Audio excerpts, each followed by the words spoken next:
Last 5-10 বছরে আপনার মনে হয় যে আপনি কিছু ভুল করেছেন এবং সেই ভুল থেকে আপনি কি শিখেছেন? দেখুন, সফলতা কখনো মানুষকে শিক্ষা দেয় না। অনেক সময় পথ চলা ভুল হয়েছে। এরকম কোনো স্পেসিফিক এক্সাম্পল কি শেয়ার করা যেতে পারে? আজকে ধরুন আমার নমিনেশন জমা হয়েছে, যে সেদিন যদি আমি সেই গন্ডগোলে না জড়াতাম তাহলে আমার নামে কেস আসতো না। হ্যাঁ, এটাও ঠিক। মানুষ অত্যাচারিত হয়েছে, আর আমরা যদি নিশ্চুপ থাকি তাহলে আমি রাজনৈতিক কর্মী হিসাবে নয়, মানুষ হিসাবে মনে করি এটা সব থেকে বড় ব্যর্থতা। আপনি নেগেটিভিটিকে মুখোমুখি হচ্ছেন কিভাবে? নরেন্দ্র মোদী ভাবছিলেন বাংলা হয়তো 10 টাকা দিয়ে যে কোনো মিষ্টি দোকানে দাঁড়াবো, একটা মোয়া নিবো, কিনবো, বাড়ি চলে যাব। আমি আপনাকে প্রথমেই বলেছিলাম হিন্দু ক্ষেত্রে उपद्रव है कई प्रदेशों में। अभी हमको पश्चिम बंगाल जाना था, दीदी ने हमको मना कर दिया। মোদিজির স্লোগান, কিন্তু স্লোগানটা একটু পাল্টাবে, ভাজপা খাতরে মে হ্যায়। কিভাবে? ইলেকট্রিক পোস্টে ভগবান রামচন্দ্র ঝুলছে, ব্যানার ছাপিয়ে বিজেপি জয় শ্রীরাম স্লোগান দিয়ে যাচ্ছিল, ব্যানারটা ফেলে দিয়ে গেছে, তার উপর দিয়ে মানুষ হাঁটছে। আমাদের হিন্দু ধর্মের দেবতা ভগবান শ্রীরামচন্দ্র বিজেপির হাতে কতটা সুরক্ষিত এটা ভাবতে অনুরোধ করব। পূর্ব মেদিনীপুর জেলা সীমা majority area, coastal area, last যে কয়েকটা ডিজাস্টার গেছে, হুডহুড, আমফান, সেই সময় অনেক ব্যাপক ক্ষয়ক্ষতি হয়েছে। এটা ভবিষ্যতেও এর থেকে মারাত্মক কোনো ডিজাস্টার আসতে পারে বা প্রাকৃতিক দুর্যোগ হতে পারে। এর জন্য আপনার কাছে কি কোনো কমপ্লিট প্ল্যান আছে? হ্যাঁ, নিশ্চিতভাবে আছে। এগরা, পটাশপুর, এরকম আরো অনেক বিধানসভা আছে, খেজুরি। এখানে কি হয়, এখনো টিল তারা কোনো কিছু গুরুত্বপূর্ণ কাজে কাঁথি আর কলকাতার উপরে নির্ভরশীল। এটার জন্য আপনার কাছে কি প্রকল্প? আমি আপনার এই কথা মানতে পারি না। বিপক্ষ দল আপনার জন্য কি চ্যালেঞ্জ তৈরি করতে পারে আপনি মনে করেন? বিপক্ষ দল কারা? এই তো নন্দীগ্রামের লোডশেডিং বিধায়ক শুভেন্দু অধিকারী। কি পেয়ে গেছে? মানুষ কি তাদেরকে ভোট দিয়ে দেবে? ইলেকশন কমিশন যে এসআইআর প্রসেস চালাচ্ছে খুব অল্প সময়ের মধ্যে 91 লাখ ভোটার নাম বাদ আছে, এই সম্বন্ধে আপনার ধারণা কি? নির্বাচন কমিশন ভারতবর্ষের কেন্দ্র সরকারের তোতাপাখি। চণ্ডীপুরে কত মার্জিনে আপনি জিতবেন? 20,000 বার করে দেবো। মমতা বন্দ্যোপাধ্যায় না অভিষেক বন্দ্যোপাধ্যায়? আপনার ফেভারিট কোনো অপোজিশন লিডার যার আইডিওলজিতে আপনি ইনফ্লুয়েন্স?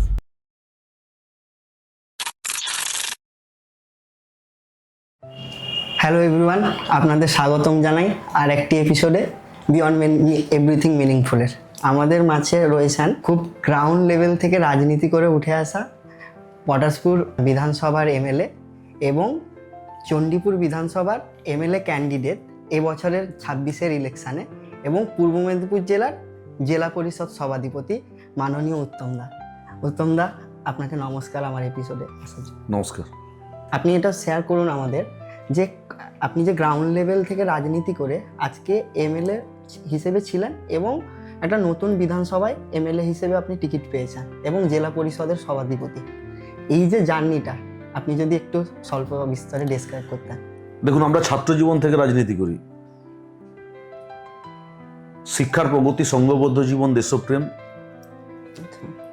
এই মূল মন্ত্র নিয়ে আমাদের রাজনৈতিক পথ চলা শুরু। কাঁথি প্রভাত কুমার কলেজের গেট থেকে। স্বাভাবিক নিয়মেই ছাত্র পরিষদ থেকে যখন রাজনীতি শুরু করা হয়, স্টুডেন্ট নির্বাচন যখন আমরা অতিক্রান্ত করি, পরবর্তীকালে বৃহত্তর রাজনৈতিক আঙিনায় যখন প্রবেশ করেছি, বিগত কয়েক বছর ধরে, তার মানে ছোটাছুটি, ক্লান্তি, সময় দেওয়া, এটা আমাদের কাছে বড় ব্যাপার নয়। তার কারণ এটাই আমাদের কাজ, এই অভ্যাসে আমরা অভ্যস্ত। আর সারাদিন মানুষের মাঝে থেকে, সারাদিন মানুষের পাশে থেকে, মানুষের কথা শোনা, তার সাথে মত বিনিময় করা, তার সুবিধা অসুবিধায় আমি তাকে সহযোগিতা করব, আমার অসুবিধায় সে আমাকে সহযোগিতা করবে, এই একটা পারস্পরিক সম্পর্কের মধ্য দিয়ে মানুষের সাথে আন্তরিকতা বেড়ে ওঠে। এই ঘোরানায়, এই কালচারে, এই অভ্যাসেই আমরা অভ্যস্ত। আপনার মাইন্ডে এই কিকটা কখন এসছে যে আমি পলিটিশিয়ান হব? পলিটিশিয়ান হব এই সিদ্ধান্ত নিয়ে কিন্তু রাজনীতি শুরু করিনি। আচ্ছা। তার কারণ আমি যেদিনকে বিদ্যালয়ে পড়তে যাব, আমি কিন্তু সেদিনকে যখন বাড়িতে মা সরস্বতী পুজোর দিন মায়েরা বা বাড়ির অভিভাবকরা যখন আমার হাতে স্লেট, পেন, বর্ণপরিচয় বইটা তুলে দিয়েছিলেন, সেদিনকে কিন্তু তারা এইভাবে তুলে দেননি যে আমার ছেলের পলিটিশিয়ান হবে। আমার ছেলে ডাক্তার হবে, আমার ছেলে ইঞ্জিনিয়ার হবে, আমার ছেলে শিক্ষক হবে, অধ্যাপক হবে, এই ভেবে কিন্তু কেউ তার ছেলেকে সরস্বতী পুজোর দিন মা সরস্বতীর কাছে স্লেট খড়ি ধরিয়ে বর্ণ পরিচয় বই হাতে ধরিয়ে দেননি। সকল অভিভাবক বা সকল বাবা মায়ের একটাই ইচ্ছা থাকে যে আমার সন্তান যেন সুশিক্ষায় শিক্ষিত হয়, আমার সন্তান যেন আদর্শ শিক্ষায় শিক্ষিত হয়, আমার সন্তান যেন সমাজের 10 জনের মধ্যে একজন হতে পারে। এই চিন্তাভাবনা নিয়ে প্রত্যেক বাবা মা, প্রত্যেক অভিভাবক তার সন্তানকে শিক্ষা ব্যবস্থার মধ্যে প্রবেশ করে। এটাও ঠিক তেমনি আমরা রাজনৈতিক জীবনে প্রবেশ করেছি যে রাজনীতি করব, পলিটিশিয়ান হব, নেতা হব, এরকম ভাবনা নিয়ে কখনো রাজনীতিতে প্রবেশ করা হয় না। যখন মানুষের পাশে দাঁড়াচ্ছেন, মানুষের সমস্যার সাথে আপনিও সহানুভূতি দেখাচ্ছেন, সমস্যার যারা ফেস করছে তাদের পাশে দাঁড়াচ্ছেন, তারাই আপনাকে নেতা হিসেবে মেনে নিয়েছে। না, আপনি একটু ট্র্যাক লাইনটা চেঞ্জ করলেন। আপনার প্রশ্ন ছিল যে আপনি কি পলিটিশিয়ান হবেন এই ভেবে রাজনীতি করতে এসেছিলেন? হ্যাঁ। এটা কিন্তু নয়। তার কারণ আমার পরিবারে কেউ রাজনীতি করে না। আচ্ছা। আমার বাবা এমএলএ না, আমার বাবা চেয়ারম্যান না, আমার বাবা গ্রাম পঞ্চায়েতের প্রধান না, আমার বাবা গ্রাম পঞ্চায়েতের মেম্বারও না। একজন কংগ্রেস পরিবারের বা কংগ্রেস রাজনৈতিক দলের তৎকালীন সময়ের সমর্থক। আমরা সেই পরিবার থেকে রাজনৈতিকভাবে পথ চলা শুরু করেছি। ধরুন কলেজে পড়তে এসেছি, বন্ধুদের সঙ্গে সম্পর্ক হয়েছে, বন্ধুদের সাথে মিলেমিশে সকলেই একসাথে ছাত্র পরিষদ শুরু করেছি। আবার দেখা যাচ্ছে যে আমরা যাদের সাথে একসঙ্গে মিলিতভাবে শিক্ষার প্রগতি, সংঘবদ্ধ জীবন, দেশপ্রেমের মূল মন্ত্রে দীক্ষিত ছাত্র পরিষদের পতাকা নিয়ে রাজনৈতিক জীবন শুরু করেছিলাম, তারা অনেকেই কিন্তু ট্র্যাক লাইন থেকে ছিটকে পড়েছে। এই করতে করতে পথ চলতে মানুষের সাথে সম্পর্ক, মানুষের সুখ দুঃখের কথা জানা, আমার সুখ দুঃখের কথা মানুষ জানবে, মানুষ আমাকে সহযোগিতা করবে, আমরা তাদেরকে সহযোগিতা করব, এই করতে করতে রাজনৈতিকভাবে উত্থান। পুরো জিনিসটাই আমি বুঝতে পারছি, বাট একটু আমি আপনাকে বলি, ছাত্র হিসেবে কলেজে গেলেন, বাট ছাত্র পরিষদের সদস্য হিসেবে আপনি যে জাস্ট রাজনীতিতে প্রবেশ করছেন, সেই সময়ের ভাবনাটা কোথা থেকে আসে? সেটা ভাবনা নয়, একটা পরিবেশ, এনভায়রনমেন্টের মধ্য থেকে এসেছে। আচ্ছা, একদম। একটা পরিবেশের মধ্য থেকে, একটা ঘোরানোর মধ্য থেকে। আমরা কলেজে গেছি, 10 জন বন্ধু একসাথে আছি, 20 জন বন্ধু একসাথে আছি, সকলেই আমরা সিদ্ধান্ত গ্রহণ করলাম ছাত্র পরিষদ করব। তার কারণ নিখিল ভারত জাতীয় কংগ্রেসের বেঙ্গলে যার নাম ছাত্র পরিষদ, NSUI সর্বভারতীয় ক্ষেত্রে সেই ছাত্র সংগঠনের নাম। এখানে ডক্টর বিধানচন্দ্র রায়, তিনি বাংলার ভূতপূর্ব মুখ্যমন্ত্রী ছিলেন, তার স্বপ্নে ঘেরা শত শহীদের রক্তে গড়া মহাজাতি সদনে যে ছাত্র পরিষদের পতাকা নিয়ে শুরু হয়েছিল পথ চলা।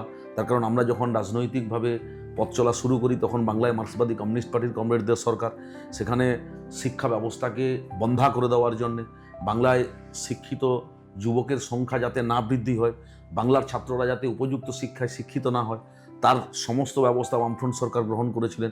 বামফ্রন্টের শিক্ষা ব্যবস্থার বিরুদ্ধে, বামফ্রন্টের শিক্ষানীতির বিরুদ্ধে ছাত্র হিসাবে প্রতিবাদ করার প্রয়োজনীয়তা রয়েছে। প্রতিবাদের ভাষা কি? তিরঙ্গা ঝান্ডা ছাত্র পরিষদের। তখনকার গভর্নমেন্টের যে আপনারা তখন অপোজিশনে ছিলেন নিশ্চয়ই? হ্যাঁ, নিশ্চিত অপোজিশনে ছিলেন। তখনকার গভর্নমেন্টের পলিসি আপনাদেরকে কিভাবে পিছিয়ে দেওয়ার চেষ্টা করতো, সেটা যদি একটু। আমি একটা ছোট্ট উদাহরণ দিয়ে বলি। অনেক ধরনের উদাহরণ রয়েছে।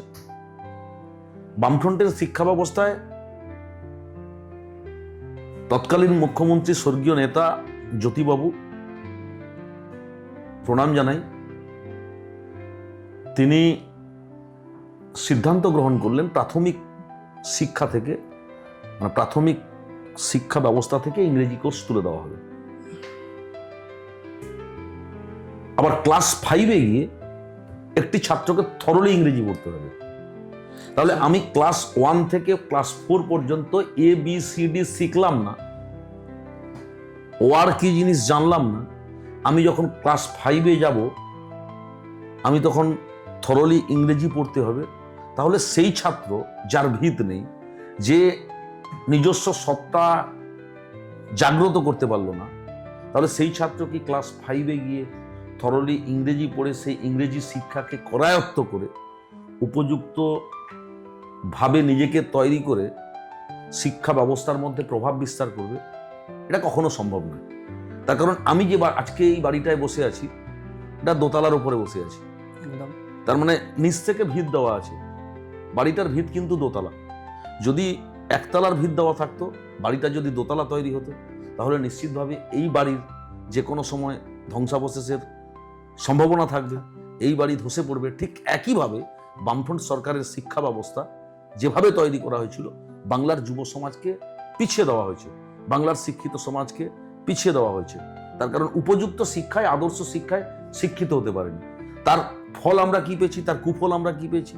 সেদিনকে ছাত্র হিসাবে এই বোধশক্তি আমাদের মধ্যে জাগ্রত হয়েছিল। তার কুফল কি? যখন আপনার বাড়ির পাশে কোনো রাষ্ট্রায়ত্ত ব্যাংক আছে, দেখবেন সেই ব্যাংকের ম্যানেজার কিন্তু বাঙালি না। আইপিএস ইউপিএসসি পরীক্ষা দিয়ে যারা আসছেন, দেখবেন বেশিরভাগ ক্ষেত্রে বাঙালি না।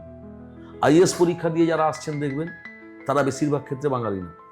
তাহলে স্বাভাবিক নিয়মে যে যখন ভারতবর্ষের কোনো বড় বড় কম্পিটিশন পরীক্ষা হচ্ছে, সেই কম্পিটিশন পরীক্ষায় জ্যোতিবাবুর নেতৃত্বে, বুদ্ধবাবুর নেতৃত্বে যে গভর্নমেন্ট 34 বছর চলছিল, যেই গভর্নমেন্ট বাংলার মানুষের প্রতিবাদী কণ্ঠস্বরকে রোধ করতে চাইছিলেন, ছাত্র সমাজকে বন্ধা করে দিতে চাইছিলেন, শিক্ষা ব্যবস্থাকে জনমানস থেকে বিচ্ছিন্ন করতে চাইছিলেন, যার পরিপ্রেক্ষিতে তৎকালীন যুব কংগ্রেসের সভানেত্রী হিসাবে মমতা বন্দ্যোপাধ্যায় লড়াই শুরু করেছিলেন বাংলায় মার্ক্সবাদী কমিউনিস্ট পার্টির কমরেডদের বিরুদ্ধে।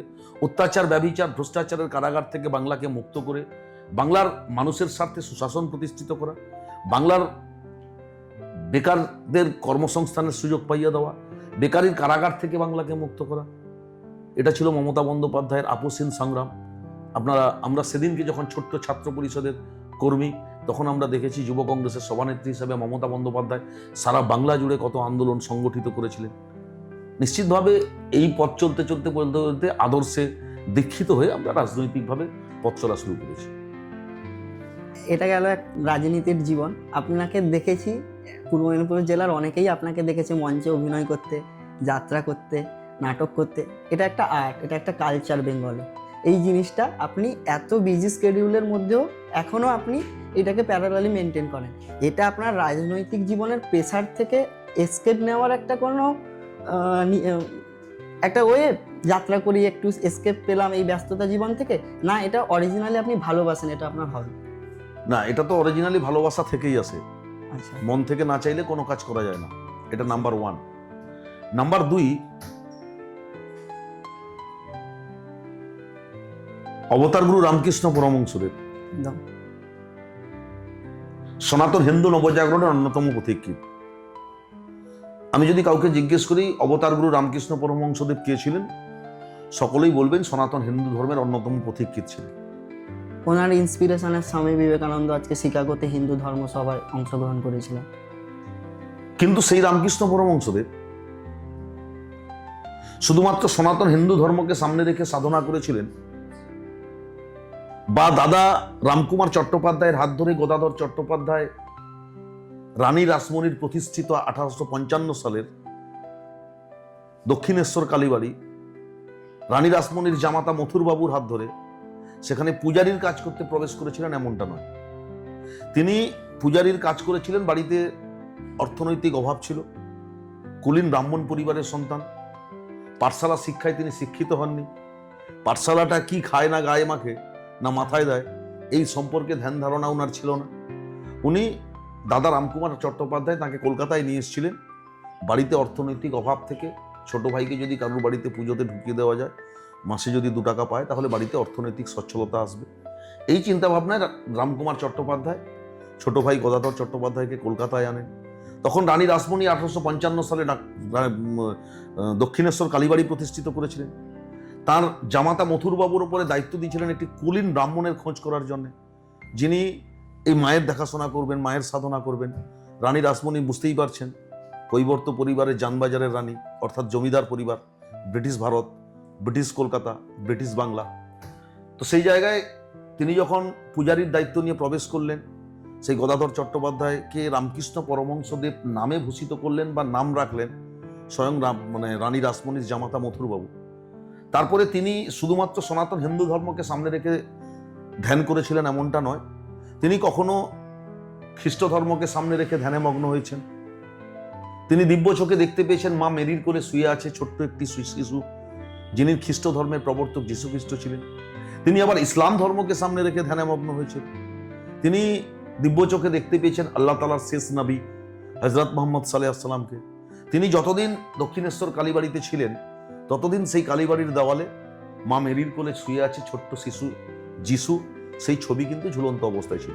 তার মানে তিনি বিভিন্ন ধর্মকে নিয়ে কালচার করে, বিভিন্ন ধর্মকে নিয়ে সাধনা করেছিলেন। তিনি বলেছিলেন যে যাত্রা হচ্ছে লোকশিক্ষার প্রসার।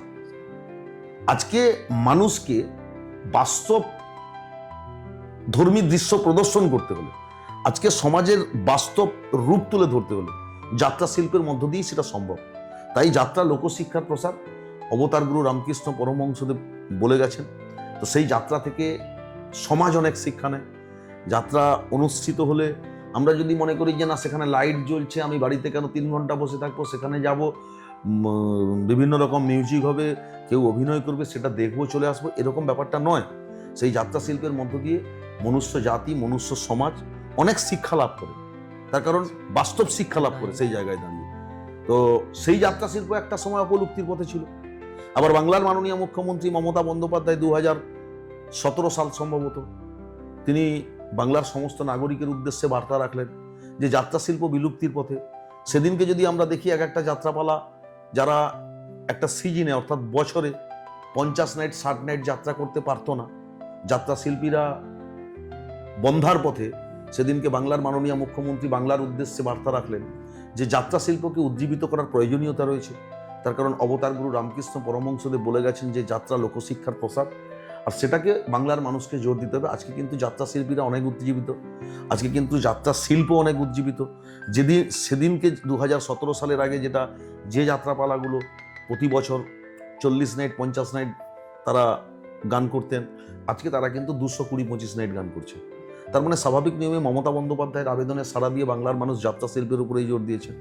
তো এটা একটা ভালোবাসা থেকে, শখ থেকে, অনুভূতি থেকে নিশ্চিতভাবে এটা এক ধরনের হেরিটেজ ও কালচার বাঁচিয়ে রাখছেন আপনি। না, খুব কম রাজনীতিবিদকে দেখা যায় যে প্যারালালি এই জিনিসটাকেও টিকিয়ে রাখা।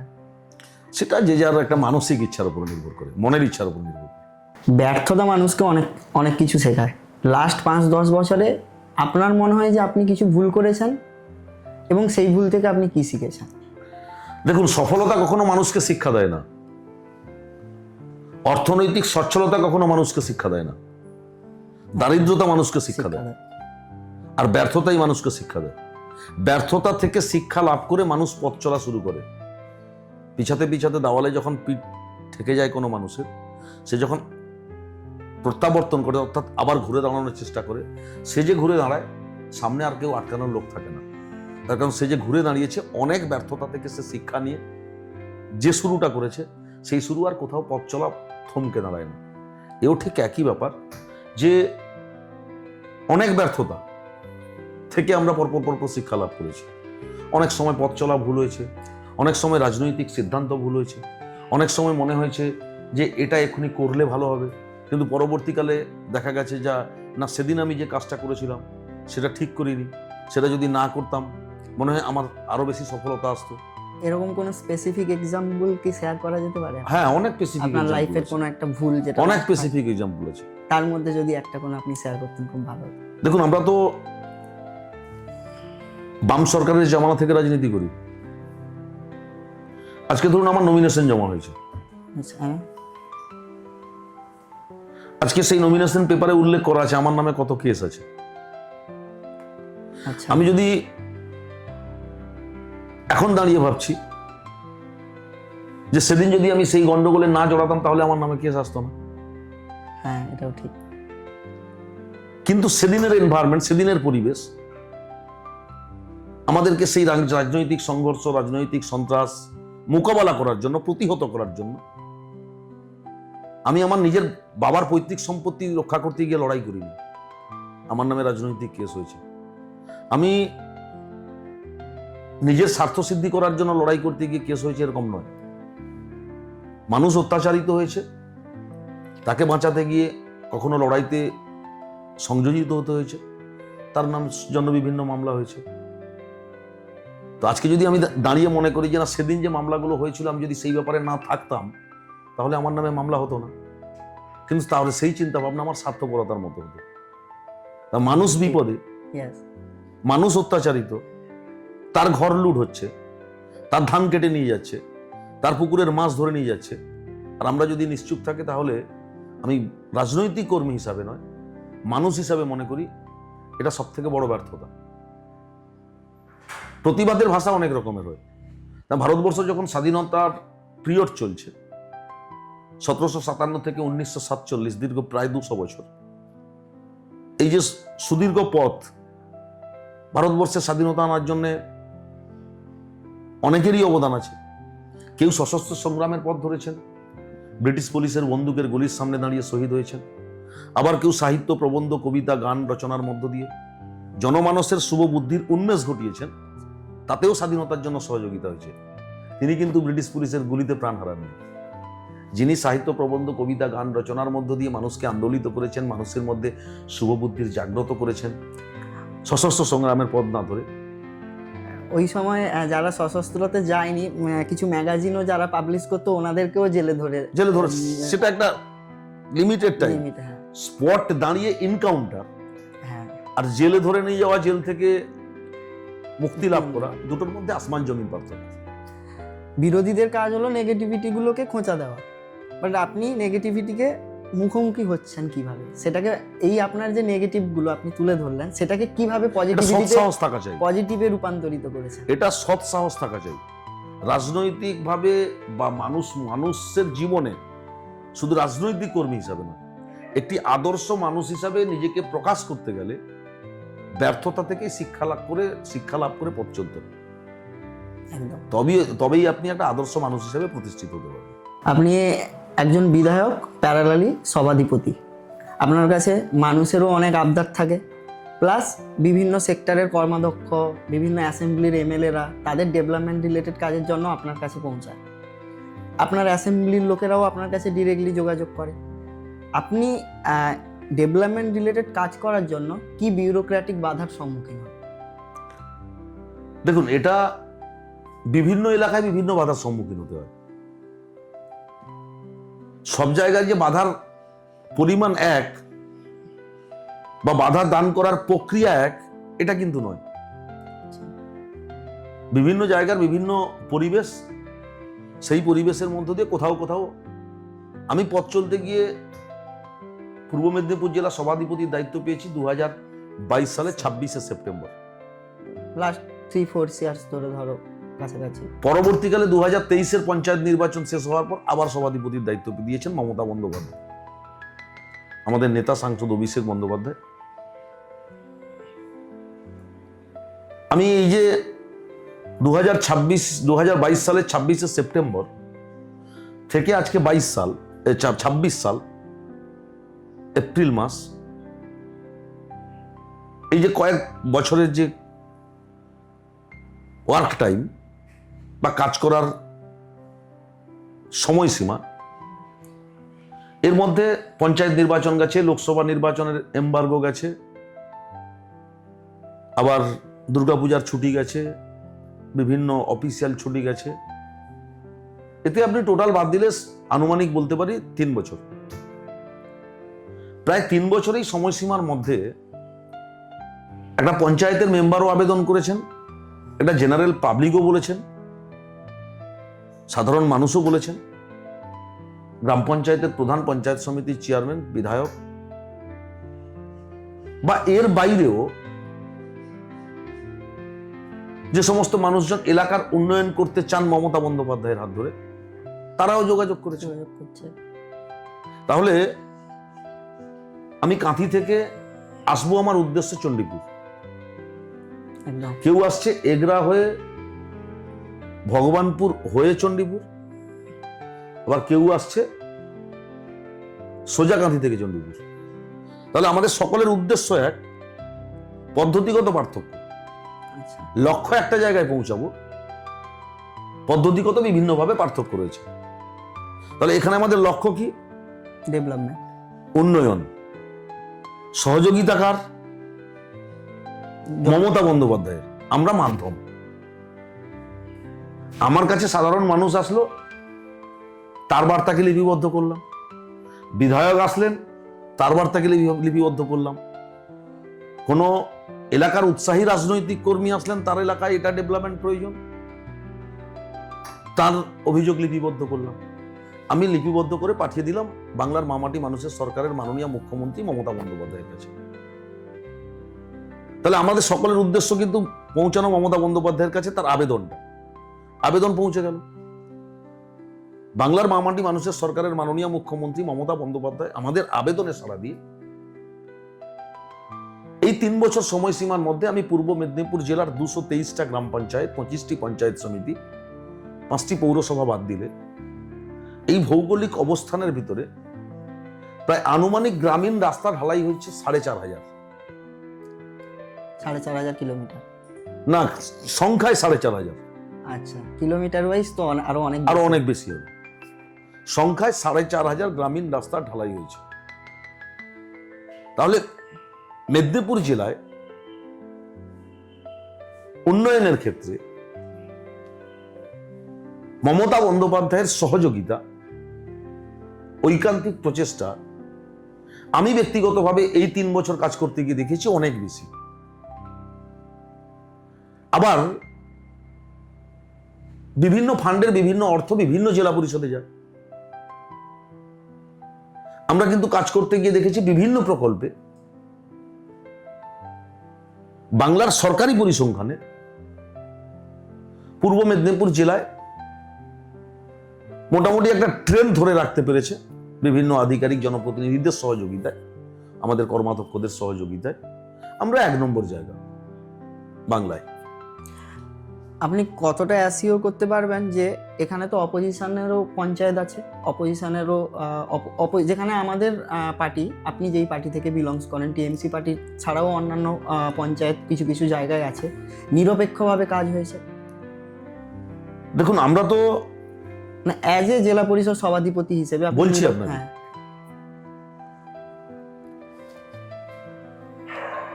আমরা সেই দেশদ্রোহী, আমরা সেই সাম্প্রদায়িক শক্তি,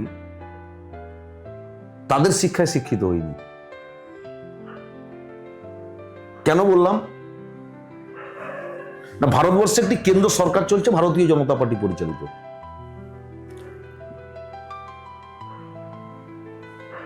এই ভারতীয় জনতা পার্টি কারা? একটা সময় জনসংঘ বলে একটি রাজনৈতিক দল ছিল। আচ্ছা, পরবর্তীকালে সেই জনসংঘ রাজনৈতিক দলটি ভারতীয় জনতা পার্টিতে কনভার্ট হয়। সেই জনসংঘের নেতা ছিলেন নাথুরাম গডসে। হাঁটুর ওপরে কাপড় পরা, হাতে লাঠি ধরা সেই বৃদ্ধ মানুষ, যার ছবি আজ ভারতবর্ষের উত্তরে হিমালয় থেকে দক্ষিণে কন্যাকুমারিকা পর্যন্ত সুবিস্তৃত ভূমিতে প্রত্যেক মানুষের বাড়িতে বাড়িতে সমাদৃত, যার ডাকে ব্রিটিশ সাম্রাজ্যবাদীদের রক্তচক্ষুর কাছে ভারতবর্ষের মানুষ মাথা নত না করে আসমুদ্র হিমাচল উদ্বেলিত হতো যে জাতির জনক গান্ধীজি এই আন্দোলনের ডাক দিয়েছেন, এই আন্দোলনকে সফল করতে হবে। যিনি জাতির পিতা, যিনি জাতির জনক, যিনি বাপুজি নামে অভিহিত, তাকে কে হত্যা করেছিলেন? গডসে। নাথুরাম গডসের গুলিতে তিনি হত্যা হয়েছিলেন, সেই জনসংঘের নেতা। অর্থাৎ যাদের রক্ত এখনো পর্যন্ত জাতির জনকের, যাদের হাত এখনো জাতির জনকের রক্তে রাঙিয়ে রয়েছে, তারা নিশ্চিতভাবে, আমি আমার অনুভূতি থেকে, আমার ব্যক্তি সত্তা থেকে মনে করি দেশদ্রোহী। আমরা কিন্তু সেই দেশদ্রোহিতার শিক্ষা থেকে শিক্ষিত হইনি। আবার যারা রাজনৈতিকভাবে সিংহাসন দখল করার জন্য সম্প্রদায়ের মধ্যে সম্প্রদায়ের বিভাজন তৈরি করে, সম্প্রদায়ের মধ্যে সম্প্রদায়ের রাজনৈতিক দাঙ্গা লাগিয়ে দেয়, সেই রাজনৈতিক শিক্ষায় আমরা শিক্ষিত হইনি। ভারতবর্ষের প্রধানমন্ত্রী বলেন নির্বাচন আসলে হিন্দু খতরে মে হ্যায়। হ্যাঁ, আমার ভারতীয় জনতা পার্টি এবং ভারতবর্ষের প্রধানমন্ত্রীজির কাছে প্রশ্ন,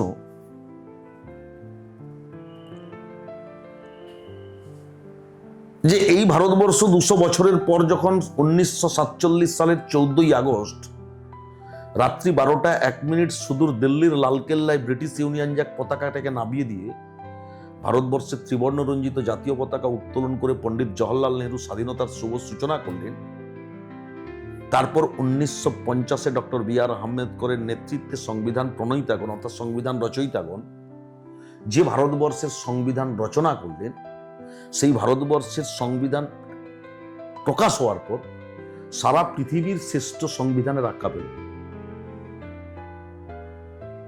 আজকে সমস্ত স্তরের মানুষ, আজকের জেনারেশন অনেকেই জানেন না, আমারও এত ডিটেলসে জানা ছিল না। আজকের যুব সমাজের কাছে অজানা যে ভারতবর্ষ কি কি দিয়েছে ভারতবর্ষ সারা পৃথিবীকে। ভারতবর্ষ শুধু ভারতবর্ষের মানুষকে দিয়েছে এমনটা নয়, ভারতবর্ষ সারা পৃথিবীর মানুষকে দিয়েছে। আমি সে কথা পরে আসছি।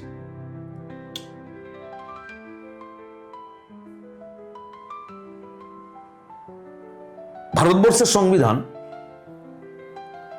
পৃথিবীর সর্ববৃহৎ সর্বশ্রেষ্ঠ সংবিধানের আখ্যা পেল। তার কারণ কি? সর্ববৃহৎ ধর্মনিরপেক্ষ গণতান্ত্রিক দেশের বা রাষ্ট্রের সংবিধান হিসাবে আত্মপ্রকাশ করলো ভারতবর্ষের সংবিধান। তার মানে সর্ববৃহৎ ধর্মনিরপেক্ষ সংবিধান, উল্লেখিত ধর্মনিরপেক্ষ। হিন্দু, মুসলমান, বৌদ্ধ, জৈন, শিখ, খ্রিস্টান সমস্ত ধর্মের মানুষ এখানে বসবাস অটুট ভ্রাতৃত্ব বন্ধনের লক্ষ্যে ভারতবর্ষে বসবাস করে। তার কারণ এই ভাষাটা কিন্তু নদীর পাড়ে বসতে বসতে, প্রেমিক প্রেমিকা গল্প করতে করতে একটা সুদৃশ্য মুহূর্ত থেকে বেরিয়ে আসেনি। এই সর্ববৃহৎ ধর্মনিরপেক্ষ গণতান্ত্রিক রাষ্ট্র, এই ভাষাটা কিন্তু অতীত ইতিহাসকে পর্যালোচনা করে এসেছে। তার কারণ 200 বছর ব্রিটিশকে তাড়ানোর জন্য এই দেশে হিন্দুদের যতটা অবদান, মুসলিমদেরও ততটা অবদান, শিখদেরও ততটা অবদান, শিখ, জৈন, বৌদ্ধ, খ্রিস্টান সমস্ত ধর্মের মানুষের ততটাই অবদান। আর কেউ কিন্তু পিছিয়ে নেই। সকলের, আমি প্রথমে একটা উদাহরণ দিয়ে বলেছিলাম না যে সকলের উদ্দেশ্য এক, কিন্তু পদ্ধতিগত পার্থক্য। সকলেই কিন্তু ভারতবর্ষকে মুক্ত করতে হবে ব্রিটিশ সাম্রাজ্যবাদীদের হাত থেকে, এই লক্ষ্যে মরণপণ লড়াই করেছেন। তার কারণেই সর্ববৃহৎ ধর্মনিরপেক্ষ গণতান্ত্রিক দেশের রাষ্ট্র হিসাবে এই সংবিধান আত্মপ্রকাশ করেছে। সেই সংবিধান যখন আত্মপ্রকাশ করছে, যারা বলছে হিন্দু খাতরে মে হ্যায়, যারা বলছে হিন্দু ধর্মকে রক্ষা করতে হবে, তারা কিন্তু ভারতবর্ষের অতীত ইতিহাসটা পর্যালোচনা করছে না। ইনফ্যাক্ট এইসব কনস্পিরেসি ব্রিটিশরা করতো ভারতকে দুর্বল করার জন্য। না, নিজেদের- তাদের সে পদ্ধতি আলাদা। ব্রিটিশ ইস্ট ইন্ডিয়া কোম্পানির যে পদ্ধতি, যে কায়দা, যে সাম্প্রদায়িকতার ভিত্তিতে যদি আমি ভারতবর্ষের মানুষকে বিভাজন করতে পারি, তাহলে আমি 200 বছরের জায়গায় 400 বছর থাকতে পারব। তার প্রকৃষ্ট উদাহরণ 1905 খ্রিস্টাব্দে ব্রিটিশ বড়লাট লর্ড কার্জন, তিনি সিদ্ধান্ত গ্রহণ করলেন বাংলা স্বাধীনতার পীঠস্থান, বাংলা বিপ্লবের তীর্থক্ষেত্র, বাংলা সংগ্রামীদের তীর্থভূমি, বাংলা থেকে ব্রিটিশকে তাড়ানোর জন্য ভারতবর্ষের স্বাধীনতা সংগ্রামের সূচনা হয়। সেই বাংলাকে যদি আমরা জাতিভেদের ভিত্তিতে বিভাজন করতে পারি, হিন্দু মুসলমানের মধ্যে যদি ভেদাভেদ তৈরি করতে পারি, তাহলে এই বাংলা স্তব্ধ থাকবে, এই বাংলা আন্দোলন থেকে পিছিয়ে পড়বে, এই বাংলার শক্তি ক্ষয় হবে, এই বাংলার মস্তিষ্ক নষ্ট হবে, আমরা ব্রিটিশরা ভারতবর্ষে দীর্ঘদিন ধরে ক্ষমতায় থাকতে পারবো। এই পরিকল্পনা করার জন্য ব্রিটিশ বড়লাট লর্ড কার্জন বঙ্গভঙ্গের সিদ্ধান্ত নিলেন 1905 খ্রিস্টাব্দে। সেদিনকে কিন্তু একজন বঙ্গজননীর সুসন্তান, যার নেতৃত্বে ছোট্ট একটি সুতো রাখি বন্ধনের মধ্য দিয়ে এত বড় বৃহৎ 200 বছরের প্রশাসকের সরকারের যে মধ্যমণি, লর্ড কার্জনকে মাথা নত করতে বাংলার কাছে বাধ্য করেছিল। তিনি বিশ্বকবি রবীন্দ্রনাথ ঠাকুর রাখি বন্ধন উৎসব পরিচালনা করে হিন্দু মুসলমানের মধ্যে সম্প্রীতি বজায় রেখে যে বার্তা ব্রিটিশ সাম্রাজ্যবাদীদের দিয়েছিলেন, সেই বার্তা থেকে লড়াই করতে হয়নি, সংগ্রাম করতে হয়নি, রক্তক্ষয়ী যুদ্ধ দেখেনি বাংলা। শুধু সম্প্রীতির বার্তা এমনভাবে ছড়িয়ে গেছিল, সেই ব্রিটিশ সাম্রাজ্যবাদীদেরকে অর্থাৎ ব্রিটিশ বড়লাট লর্ড কার্জনকে বঙ্গভঙ্গের সিদ্ধান্ত থেকে পিছু উঠতে বাধ্য করেছিল। সেদিনকে কিন্তু রবীন্দ্রনাথ ঠাকুরের নেতৃত্বে এই বাংলায় সম্প্রীতি মাথাচাড়া দিয়ে উঠেছিল। লর্ড কার্জনের নেতৃত্বে কিন্তু সাম্প্রদায়িকতা মাথাচাড়া দিয়ে উঠতে পারেনি। ঠিক একই 2021 সালের দিকে যদি আপনারা ফলো করেন, দেখবেন আজকে যারা হিন্দু হিন্দু জয় শ্রীরাম জয় শ্রীরাম জয় শ্রীরাম বলে বলে চিৎকার করছে, তারা এসেছিলেন বাংলায় পরিযায়ী পাখির দল। বসন্তকালে কোকিলের বাসায় কে ডিম পাড়ে, কাকের বাসায় কে ডিম পাড়ে, এ ঠিক বসন্তের কোকিলের মতো, সিজন ফ্লাওয়ার্সের মতো। অর্থাৎ যখন পল্লী প্রকৃতিতে শীত ঋতু আসে, দেখবেন গোলাপ, চন্দ্রমল্লিকা, ডালিয়া, বিভিন্ন ফুল তার সৌন্দর্য প্রকাশ করে মানুষকে আকৃষ্ট করে। আবার যখন বাংলার পল্লী প্রকৃতির বুক থেকে শীত ঋতু চলে যাচ্ছে, গোলাপের গাছে আর কুঁড়ি আসছে না, ডালিয়ার পাঁপড়িগুলো ঝরে পড়ছে, চন্দ্রমল্লিকা আর তার সৌরভকে প্রস্ফুটিত করতে পারছে না। এর ঠিক ভারতীয় জনতা পার্টি নির্বাচন আসলে সেই সিজন ফ্লাওয়ার্সের মতো বাংলায় আসে। সেই 2021-এ এসেছিল, 70-30-এর বিভাজন করেছিল। ফর্মুলা কি? 70% হিন্দু মানুষ বাংলায় বসবাস করেন, 30% মাইনরিটি মানুষ বসবাস করেন। তাহলে আমি যদি 70% মানুষের পক্ষে জয়গান গাই, 70% মানুষের সুরক্ষার কথা বলি, তাহলে মনে হয় বাংলার চেয়ারটা এই বাংলার মানুষ ভারতীয় জনতা পার্টিকে তুলে দেবে। এই ভাবনা নিয়ে তারা সেদিনকে এসেছিলেন। কিন্তু আমরা কি দেখলাম 2021-এ? সেদিনকে নরেন্দ্র মোদী ভারতবর্ষের প্রধানমন্ত্রী, আমাদের অমিত শাহ দেশের বর্তমান স্বরাষ্ট্রমন্ত্রী, আরও বিভিন্ন রাজ্যের মুখ্যমন্ত্রী, আর এই বঙ্গোপদেশের যে কলিযুগের রামভক্ত ছোট ছোট হনুমানরা ঘুরছে, এদের কথা বাদ দিয়ে দেন, অনেক ডেলি প্যাসেঞ্জারি করতো। ভাবছিলেন বাংলা হয়তো জয়নগরের মোয়া, 10 টাকা দিয়ে যে কোনো মিষ্টি দোকানে দাঁড়াবো, একটা মোয়া নিব, কিনবো, বাড়ি চলে যাব, এরকম ভেবেই হয়তো এসেছিলেন। সেদিনকেও ভেবেছিলেন যে সাম্প্রদায়িকতার ভিত্তিকে বাংলাকে বিভাজন করে আমরা সিংহাসন দখল করতে পারবো। কিন্তু সেদিনকে বাংলা এমন রায় দিল 2021-এ। সেদিনকেও মমতা বন্দ্যোপাধ্যায়ের নেতৃত্বে এই বাংলায় 1905 খ্রিস্টাব্দের মতো সম্প্রীতি জয়লাভ করলো। হিন্দু, মুসলমান, বৌদ্ধ, জৈন, খ্রিস্টানের জয়গান গাইল বাংলা। সাম্প্রদায়িক শক্তিকে পর্যুদস্ত করলো, বিপর্যস্ত করলো। অর্থাৎ বাংলা আবার দ্বিতীয়বার মমতা বন্দ্যোপাধ্যায়ের নেতৃত্বে বুঝিয়ে দিল সাম্প্রদায়িক শক্তির বাংলায় কোনো ঠাঁই নেই। আমরা দেখেছি ছোটবেলা থেকে মানে বাসন্তী পুজো হবে, রামনবমীতে মায়েরা উপোস থাকে, ব্রত রাখেন, আমরা যেতাম মায়ের সঙ্গে পুজোতে।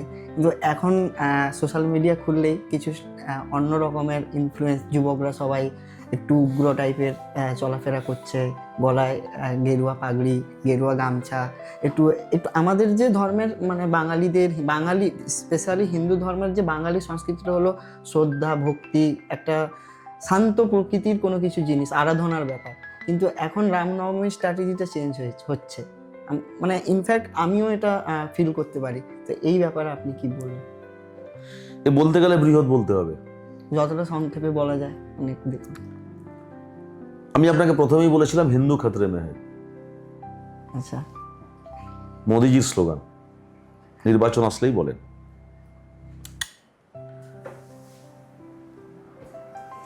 কিন্তু স্লোগানটা একটু পাল্টাবে,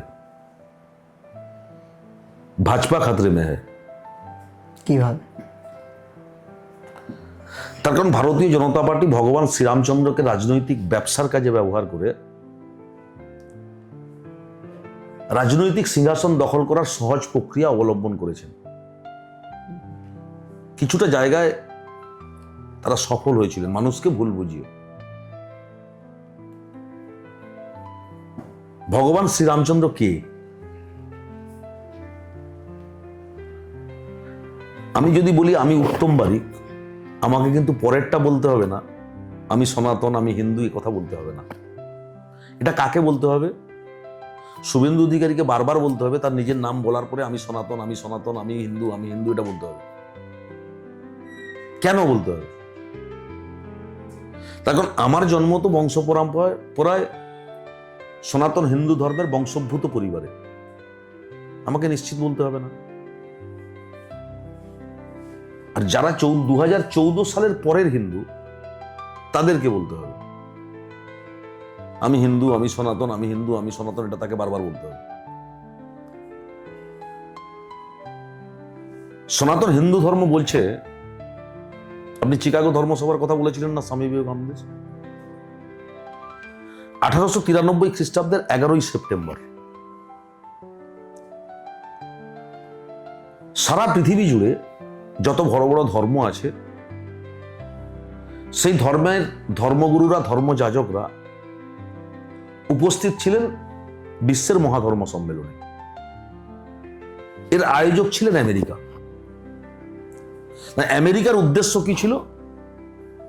যে এই পৃথিবীর বুকে একটা বার্তা দেওয়া, বিশ্বের সর্বশ্রেষ্ঠ দেশ আমেরিকা আর বিশ্বের সর্বশ্রেষ্ঠ ধর্ম খ্রিস্ট ধর্ম।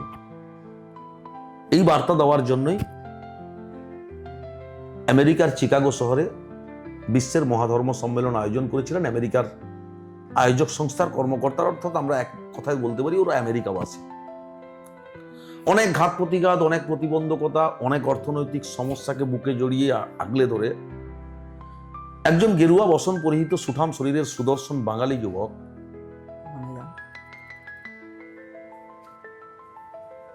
জাপানের হিরোশিমা, নাগাসাকি, টোকিও শহর অতিক্রান্ত করে সুদীর্ঘ পথ নদীপথে যাত্রা করে আমেরিকার চিকাগো শহরে উপনীত হলেন। তো সেই আমেরিকার চিকাগো শহর, যে বাঙালি যুবক সেখানে উপস্থিত হয়েছিলেন তার কোনো পরিচিতি ছিল না, অর্থাৎ কোনো আত্মীয় স্বজন, কোনো বন্ধু বান্ধব, কোনো মায়ের পেটের ভাই যে তাকে বিশ্বের মহাধর্ম সম্মেলনের যে সভার আয়োজন করেছেন, যারা আয়োজক সংস্থার সাথে যোগাযোগ করিয়ে দেবেন, তিনি প্রতিনিধিত্ব করবেন, এরকম কোনো আশা তার মধ্যে বা ভরসা ছিল না, বা সেখানে কোনো পরিচিতি ছিল না। তিনি কে? তিনি বঙ্গজননীর সুসন্তান। 1863 খ্রিস্টাব্দের 12ই জানুয়ারি কলকাতার দত্ত পরিবারে মা ভুবনেশ্বরী দেবীর গর্ভে জন্মগ্রহণ করেছিলেন। ছোট্ট বিলে নরেন্দ্রনাথ দত্ত, পরবর্তীকালে নরেন্দ্রনাথ দত্ত, পরবর্তীকালে স্বামী বিবেকানন্দ। তো চিকাগো শহরে যখন তিনি গিয়ে পৌঁছালেন, সেখানে যখন হোটেলের খোঁজ নিলেন, ওখানে এক রাত থাকতে যে ব্যয়বহুল খরচ, তখন বিশ্বের মহাধর্ম সম্মেলন 15 দিন বাকি রয়েছে, সেই খরচ সংগ্রহ করার বা খরচ জোগানোর ক্ষমতা তার কাছে বা তত পয়সা তার কাছে ছিল না। তখন উনি জিজ্ঞেস করলেন চিকাগো শহরের বিভিন্ন দোকানে যে কম পয়সায় কোথায় থাকা যাবে। বিভিন্ন মানুষজনকে জিজ্ঞেস করে খোঁজ পেলেন একটা দূরে ধর্মশালা আছে, সেই ধর্মশালায় থাকতে হবে। তো ধর্মশালায় গিয়ে থাকলেন কম খরচে। ওখানে থাকতে থাকতে একটা বিলেতি অধ্যাপকের সাথে পরিচয় ঘটল। বাঙালি যুবকের আমেরিকা আগমনের হেতু সম্পর্কে বিলেতি অধ্যাপক জানতে চাইলেন। বাঙালি যুবকের সাথে অনেক কথোপকথন করলেন। বাঙালি যুবক বললেন, আমি বিশ্বের মহাধর্ম সম্মেলন অংশগ্রহণ করতে চাই, আমার দেশের প্রতিনিধিত্ব করতে চাই, আমি কিভাবে আমার নামটা নথিভুক্ত করব।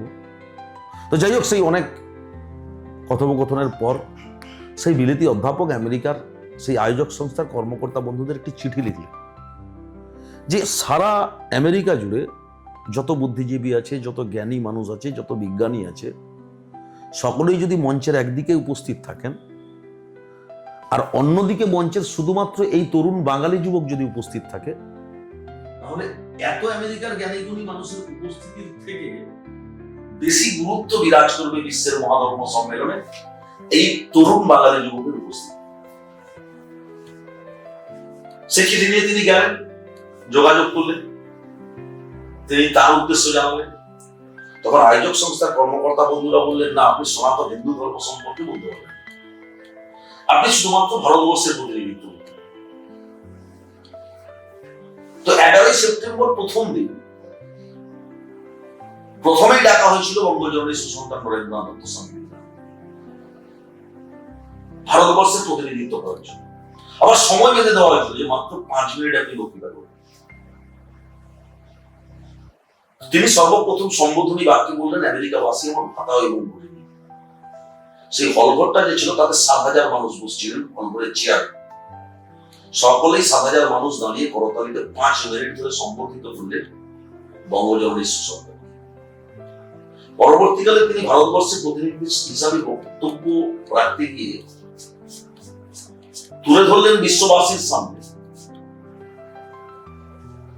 যে আমি ভারতবর্ষের সন্তান, আমার মাতৃভূমি ভারতবর্ষ। আপনারা এই ভারতবর্ষকে অশিক্ষার অন্ধকারের দেশ বলে দূরে সরিয়ে রেখেছেন, মেলেচ্ছরের দেশ বলে দূরে সরিয়ে রেখেছেন।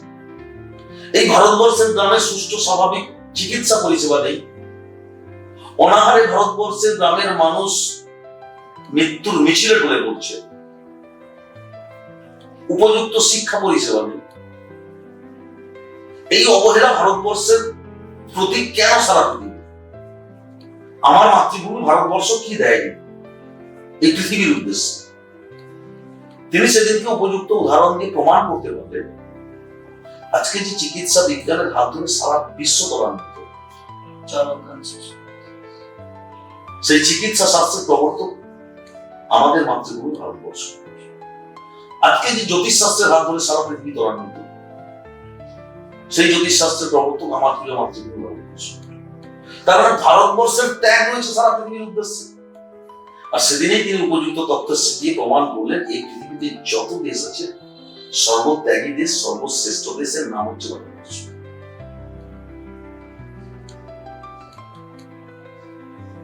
ঠিক তারপর থেকে বিভিন্ন বক্তা বিভিন্ন ধর্মের বক্তৃতা করছেন, কিন্তু শ্রোতাদের মনের মধ্যে আশা আকাঙ্ক্ষা কখন আসবে নরেন্দ্রনাথ দত্ত, স্বামী বিবেকানন্দ আবার বক্তব্য রাখবেন।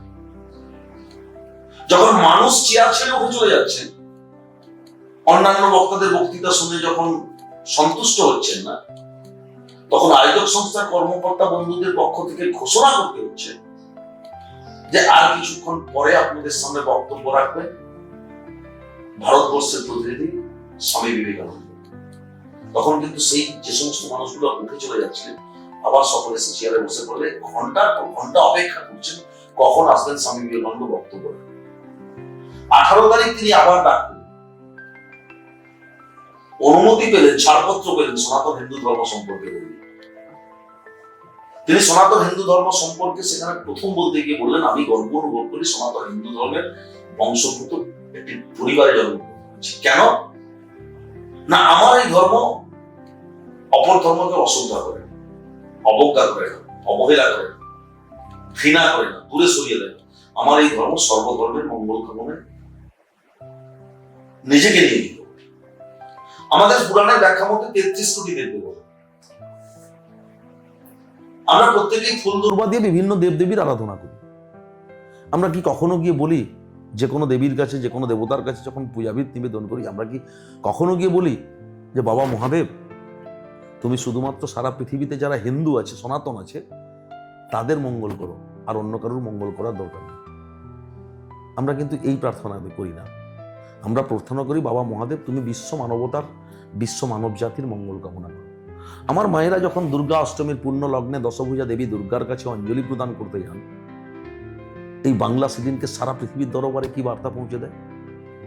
আমার মায়েরা কি সেই প্রার্থনা নিয়ে যায় যে মা দুর্গা, আপনি শুধুমাত্র সনাতন হিন্দু ধর্মাবলম্বী মানুষের মঙ্গল কামনা করুন? আমার মায়েরা তো সেই প্রার্থনা নিয়ে দুর্গা অষ্টমীর পূর্ণ লগ্নে দশভুজা দেবী দুর্গার কাছে যান। সর্বমঙ্গল মঙ্গল্যে শিবে সর্বার্থ সাধিকে শরণ্যে ত্র্যম্বকে গৌরী নারায়ণী নমস্তুস্তে নমো নমঃ। অর্থাৎ মা, তুমি জগৎ জননী, তুমি বিশ্ব জননী, তুমি বিশ্ব মানব জাতির সৃষ্টির অধিষ্ঠাত্রী দেবী। সারা পৃথিবীতে যে ধর্মের মানুষ হোক, সব মানুষ তোমার সৃষ্ট সন্তান। তুমি সমস্ত সন্তানের মঙ্গল কামনায়, অর্থাৎ বিশ্ব মানব জাতি, হিন্দু, মুসলমান, বৌদ্ধ, জৈন, শিখ, খ্রিস্টান, সমস্ত ধর্মের মানুষের মঙ্গল কামনায় নিজেকে নিয়োজিত করো। এই ধর্মই হচ্ছে সনাতন হিন্দু ধর্ম। আজকে ভারতীয় জনতা পার্টি সনাতন হিন্দু ধর্ম নতুন করে বর্ষিত করছে। তাহলে কোন ধর্মটা ঠিক?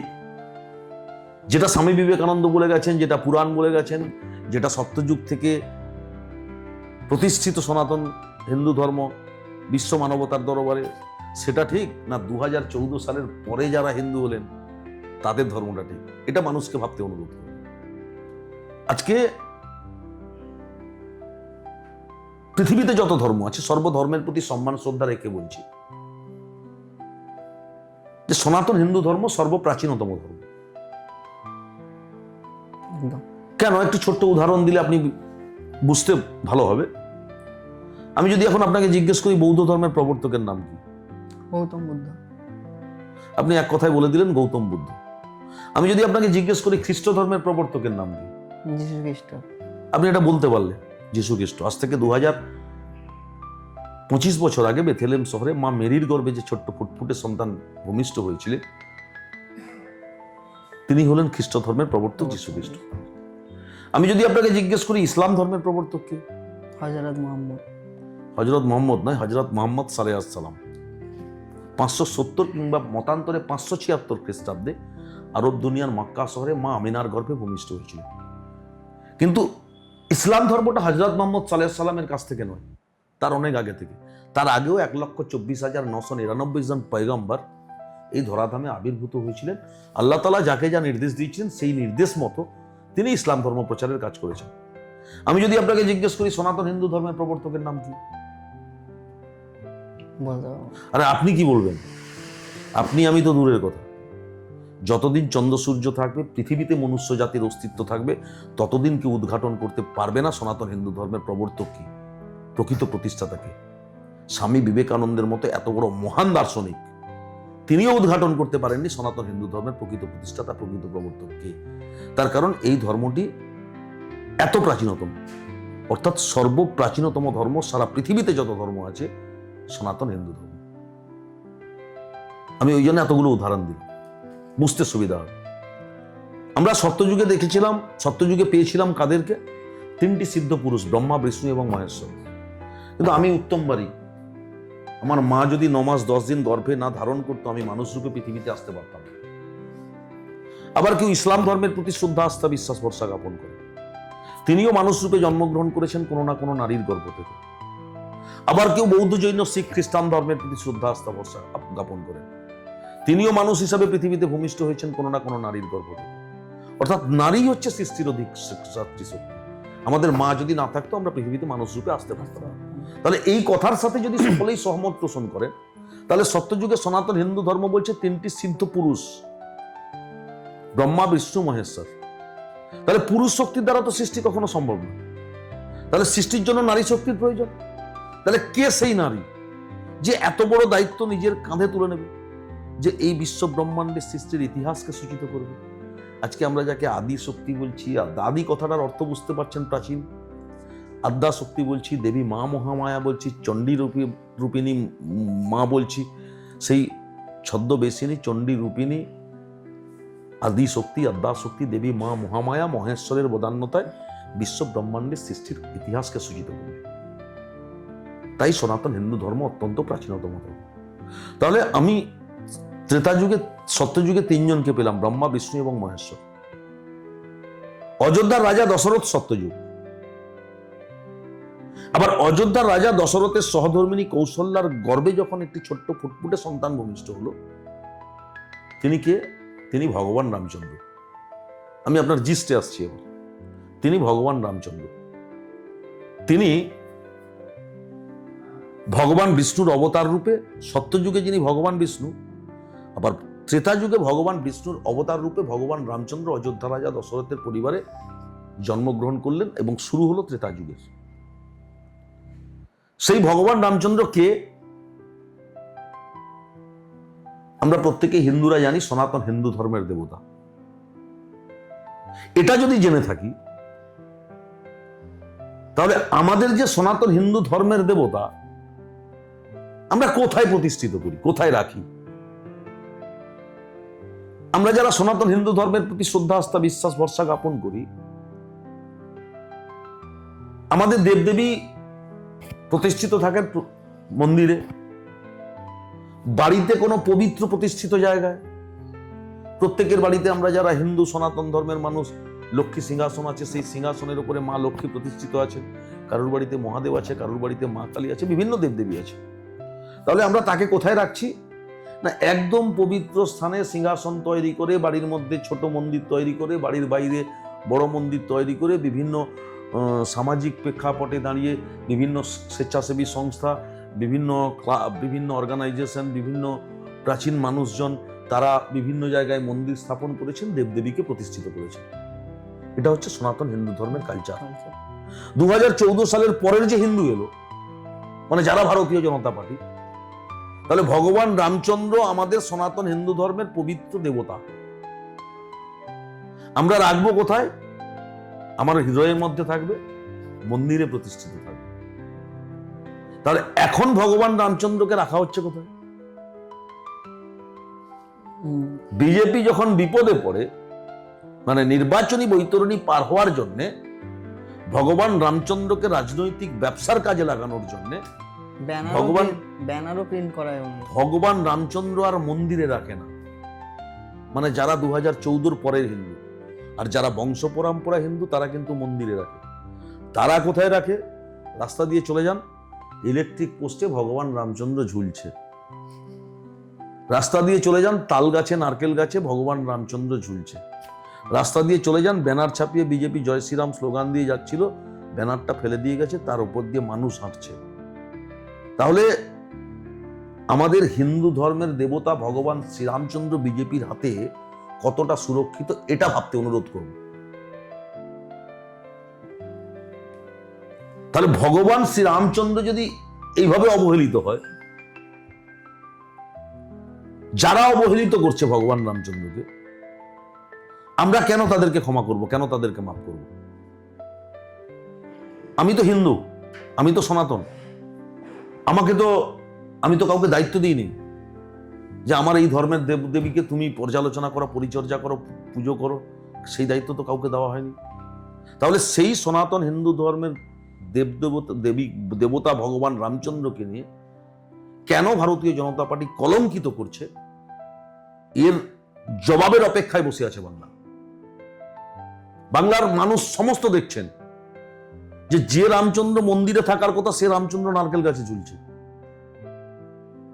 যে রামচন্দ্র আমার বাড়ির পবিত্র স্থানে থাকার কথা সে রামচন্দ্র ইলেকট্রিক পোস্টে টাঙানো হচ্ছে, বাতাসে নড়ছে।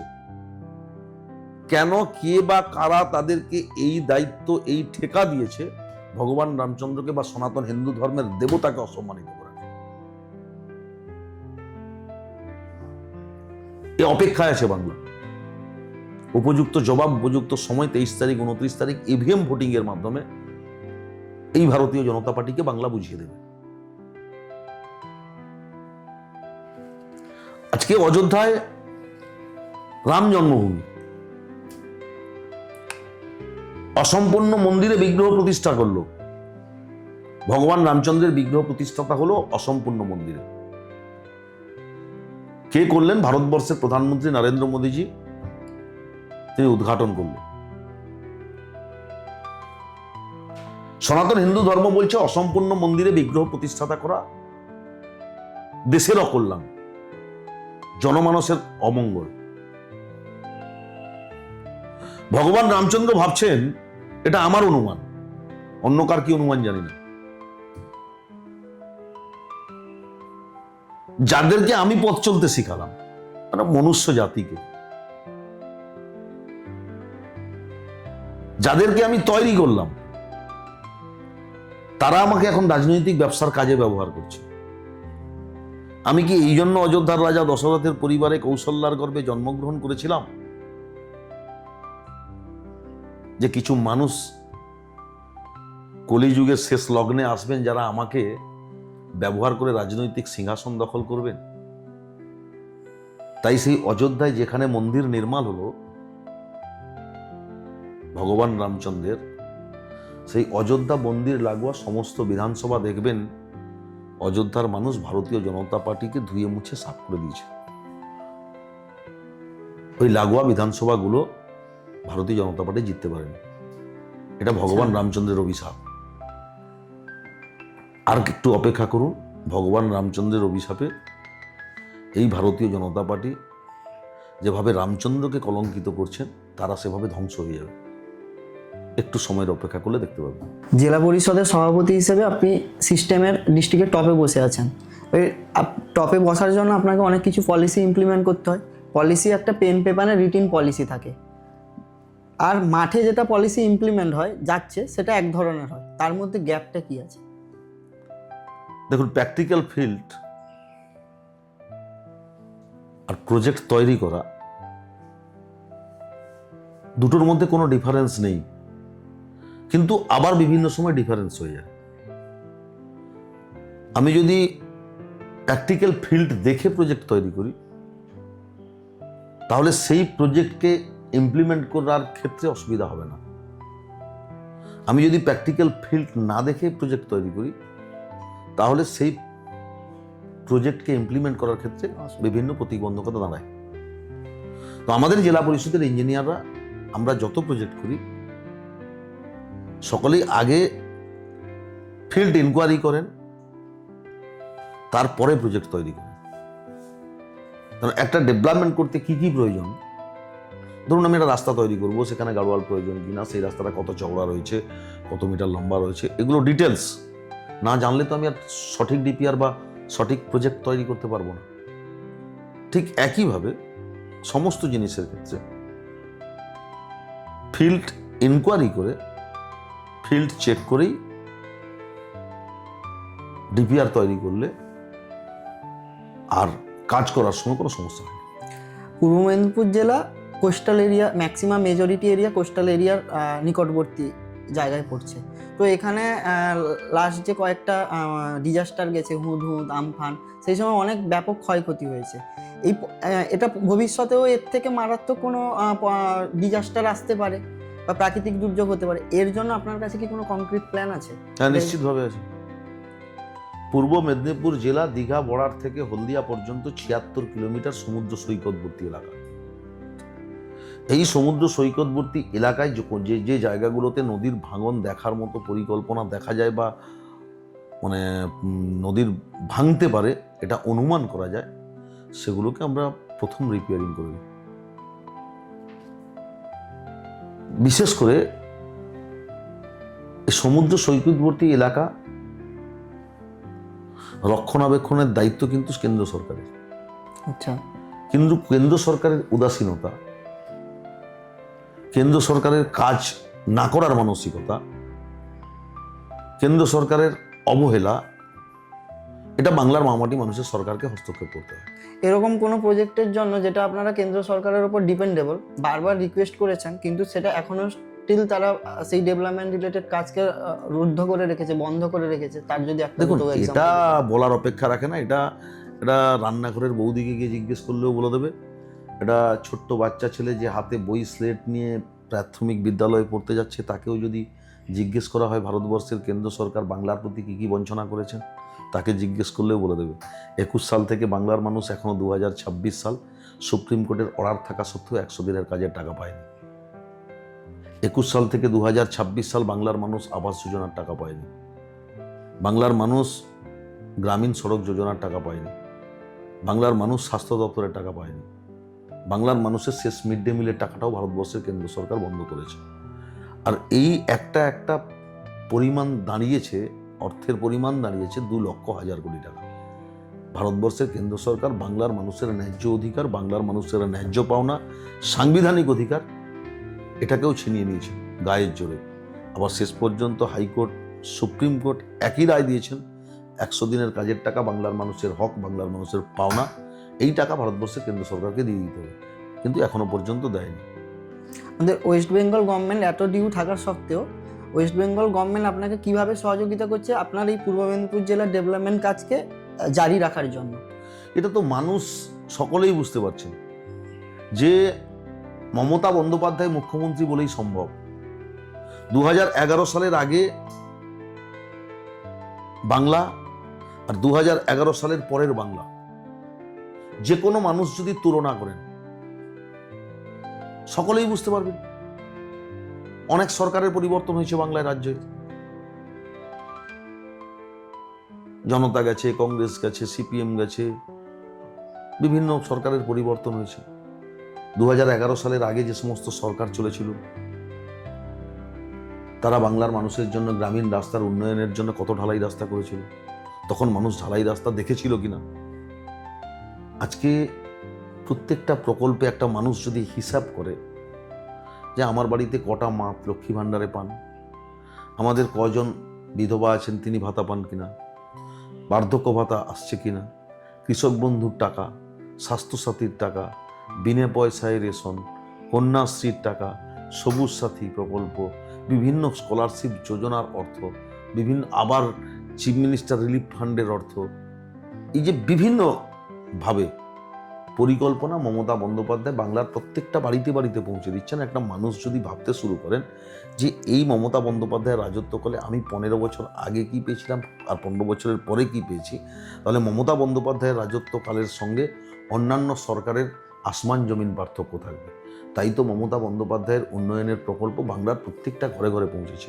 আজকে বাংলা অর্থনৈতিকভাবে সচ্ছল হয়েছে, আজকে বাংলার গ্রামের অর্থনৈতিক মান বৃদ্ধি হয়েছে। বলছি উত্তমদা, এগরা, পটাশপুর, এরকম আরও অনেক বিধানসভা আছে, খেজুরি, এখানে কি হয় এখনও টিল তারা কোনো কিছু গুরুত্বপূর্ণ কাজে কাঁথি আর কলকাতার উপরে নির্ভরশীল। এটার জন্য আপনার কাছে কি প্রপার প্ল্যানিং আছে? বুঝতে পারলাম না আপনার কথা।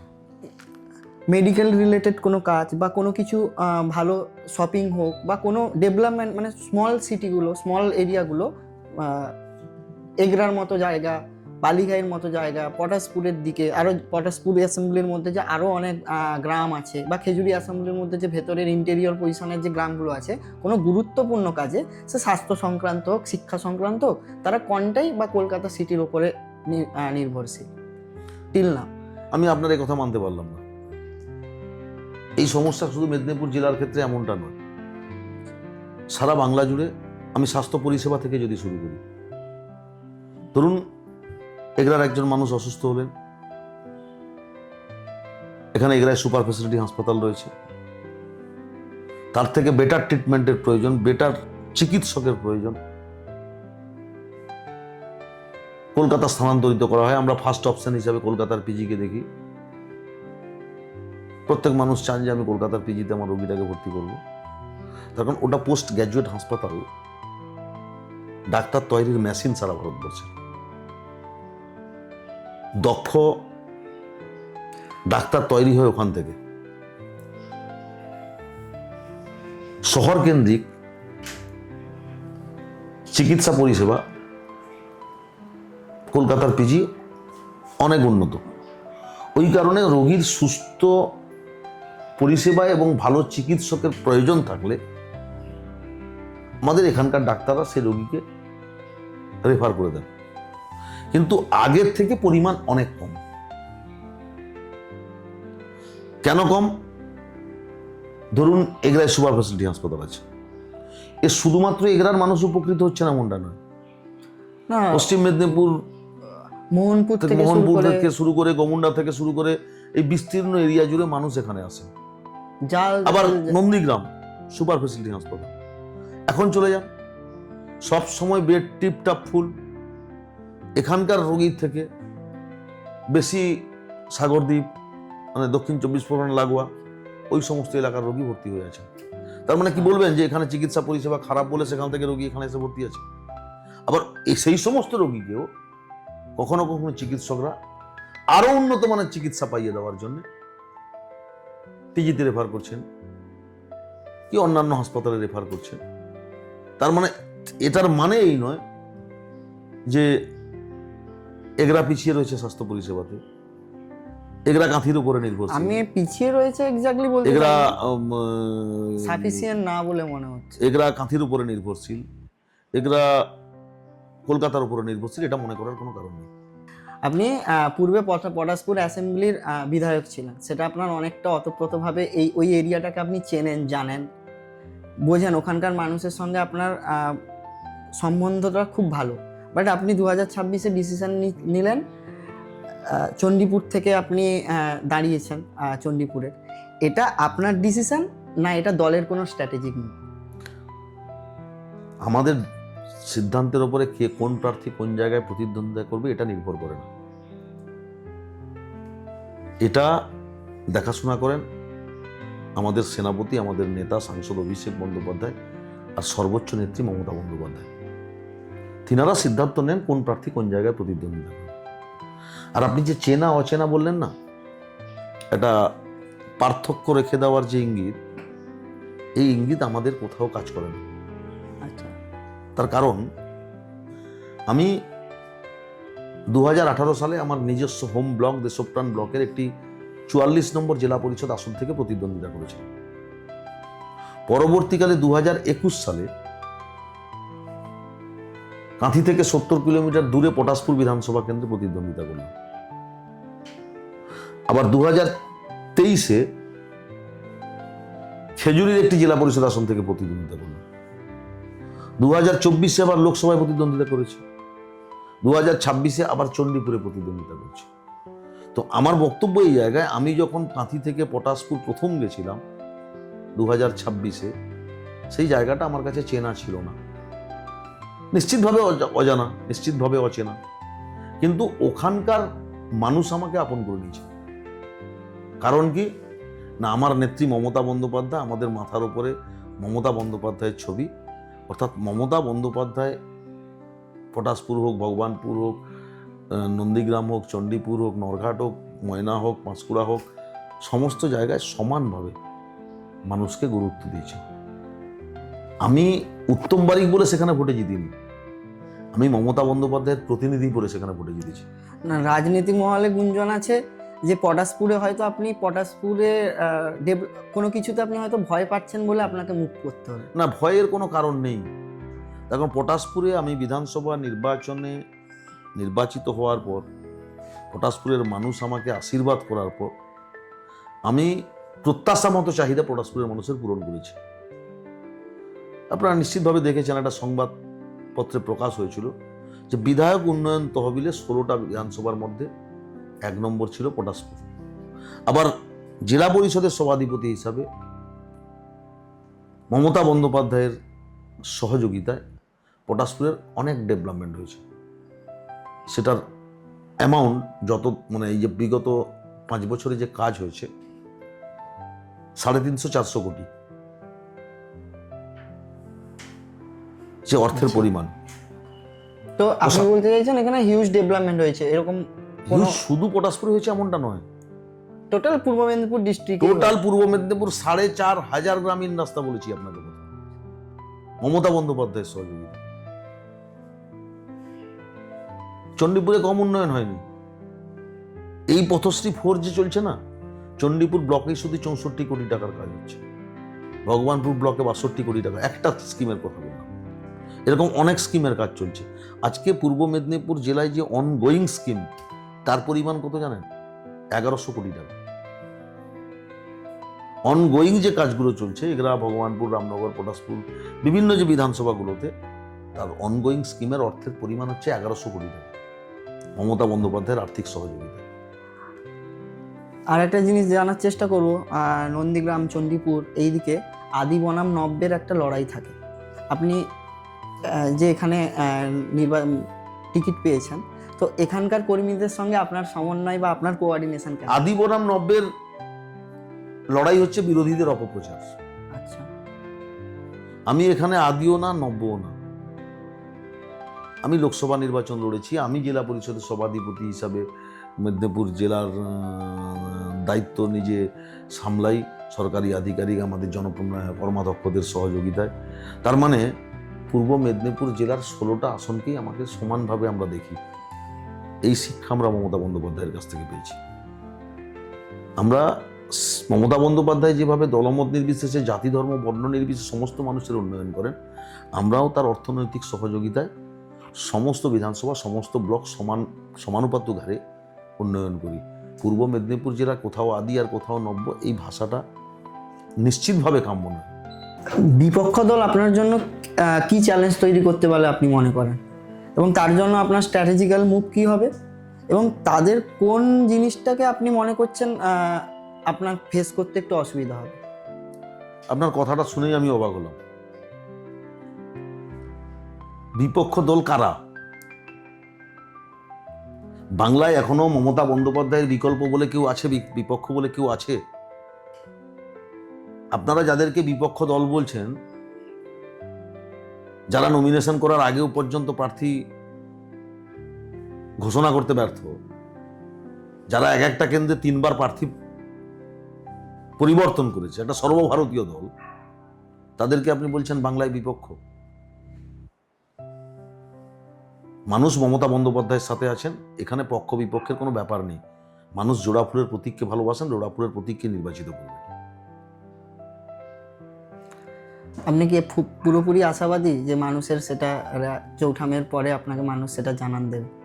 আরে আমরা সম্পূর্ণ আশাবাদী, 100% আশাবাদী। তার কারণ আমাদের নেত্রী মমতা বন্দ্যোপাধ্যায়, আমাদের দল তৃণমূল কংগ্রেস, আমাদের প্রতি ঘাসের ওপর জোড়া ফুল, যে প্রতিনিয়ত সূর্য উদয় থেকে অস্ত পর্যন্ত মানুষের পাশে থাকে।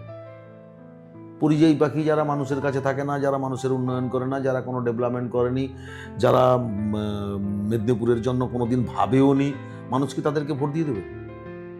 এটা আপনারা ভাবছেন? এই তো নন্দীগ্রামের লোডশেডিং বিধায়ক শুভেন্দু অধিকারী মমতা বন্দ্যোপাধ্যায়ের দেওয়া টাকা খরচা করতে ব্যর্থ। সে কি কেন্দ্র সরকার থেকে টাকা এনে নন্দীগ্রামের উন্নয়ন করবে? তো করতে পেরেছেন কি? যে রেলের প্রজেক্ট চলছে মমতা বন্দ্যোপাধ্যায় যখন রেলমন্ত্রী ছিলেন তখন তৈরি হয়েছিল।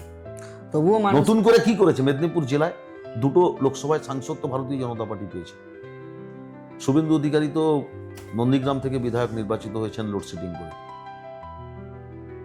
কি করেছেন মেদিনীপুর জেলার জন্য বলতে পারবেন? নির্বাচনের সময় একটা ইনস্ট্যান্টমূলক উদাহরণ, যে আমি অমুক জায়গায় কেন্দ্র সরকারের অর্থানুকূল্যে ব্রিজ তৈরি করেছি, আপনারা আমাকে ভোট দিলে আরো 10টা ব্রিজ তৈরি করবে, বলতে পারবে? আমরা বলতে পারবো এই চণ্ডীপুর ব্লকের বিভিন্ন জায়গায়, এই জায়গায় পানীয় জল দিয়েছি মানুষকে, এই জায়গায় ব্রিজ তৈরি করেছি, এই রাস্তা আমরা তৈরি করেছি, এই আইসিডিএস বিল্ডিং আমরা তৈরি করেছি, এই সুস্বাস্থ্য কেন্দ্র আমরা তৈরি করেছি। এটা মমতা বন্দ্যোপাধ্যায়ের সৈনিক হিসাবে আমরা বলতে পারবো। এটা শুধু পূর্ব মেদিনীপুর জেলায় নয়, সারা বাংলার একদম নিবিড় প্রত্যন্ত গ্রামে তৃণমূল কংগ্রেসের একজন কর্মী দাঁড়িয়ে বলবে আমার নেত্রী মমতা বন্দ্যোপাধ্যায় এই উন্নয়ন আপনাদের এলাকায় দিয়েছে। বলতে পারবে শুভেন্দু অধিকারী যে আমি বাংলার জন্য এই উন্নয়ন করেছি, মেদিনীপুর জেলার জন্য কেন্দ্র সরকারের অর্থানুকূল্যে এই উন্নয়ন করেছি, বলতে পারবে? উপরন্তু কেন্দ্র সরকার যাতে বাংলার মানুষের ক্ষতি করে, অর্থ না দেয়, তার জন্য চিঠি লিখেছে। 100 দিনের কাজ কি শুধুমাত্র তৃণমূল কংগ্রেসের লোক করে বলে মনে হয়? মমতা বন্দ্যোপাধ্যায় যখন বাংলার রাজকোষ থেকে 100 দিনের কাজের টাকা দিলেন, মমতা বন্দ্যোপাধ্যায় কি জানতেন না বিজেপি আমাদের টাকা আটকেছে? জানতেন না? বিজেপি কেন্দ্র সরকার বাংলার মানুষের 100 দিনের কাজের টাকা আটকেছে, এটা কি মমতা বন্দ্যোপাধ্যায় জানতেন না? তিনি কি এটা করেছেন যে বিজেপি যখন আমার টাকা আটকেছে আমি বাংলায় বিজেপিদের টাকা দিব না, আমি আমার ক্যাডার দিয়ে, আমি আমার কর্মী দিয়ে আমি সার্ভে করে নেব যে কারা কারা তৃণমূল কংগ্রেসের কর্মী, কারা কারা 100 দিনের কাজের টাকা পাবে, আমি শুধুমাত্র তাদের অ্যাকাউন্টে টাকা দিব? মমতা বন্দ্যোপাধ্যায় কিন্তু এটা করেননি। মমতা বন্দ্যোপাধ্যায় বাংলার 100 দিনের কাজ যারা করেছিলেন, যাদের অর্থ পাওনা ছিল কেন্দ্র সরকারের কাছে, সেই সমস্ত অর্থটা সর্বধর্মের মানুষকে, সমস্ত দলমত নির্বিশেষে সবাইকে তার অ্যাকাউন্টে পৌঁছে দিয়েছে।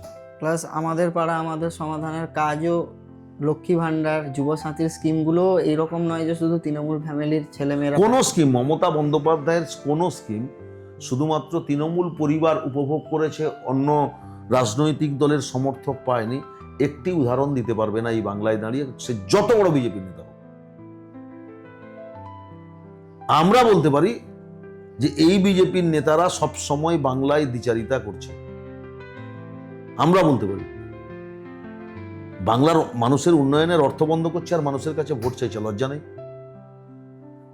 এটা মানবিকতা থাকা দরকার যে আমি এই মানুষগুলোর ক্ষতি করেছি কদিন আগে, আমি আবার এসছি আমাকে ভোট দাও, আমি সিংহাসন দখল করবো।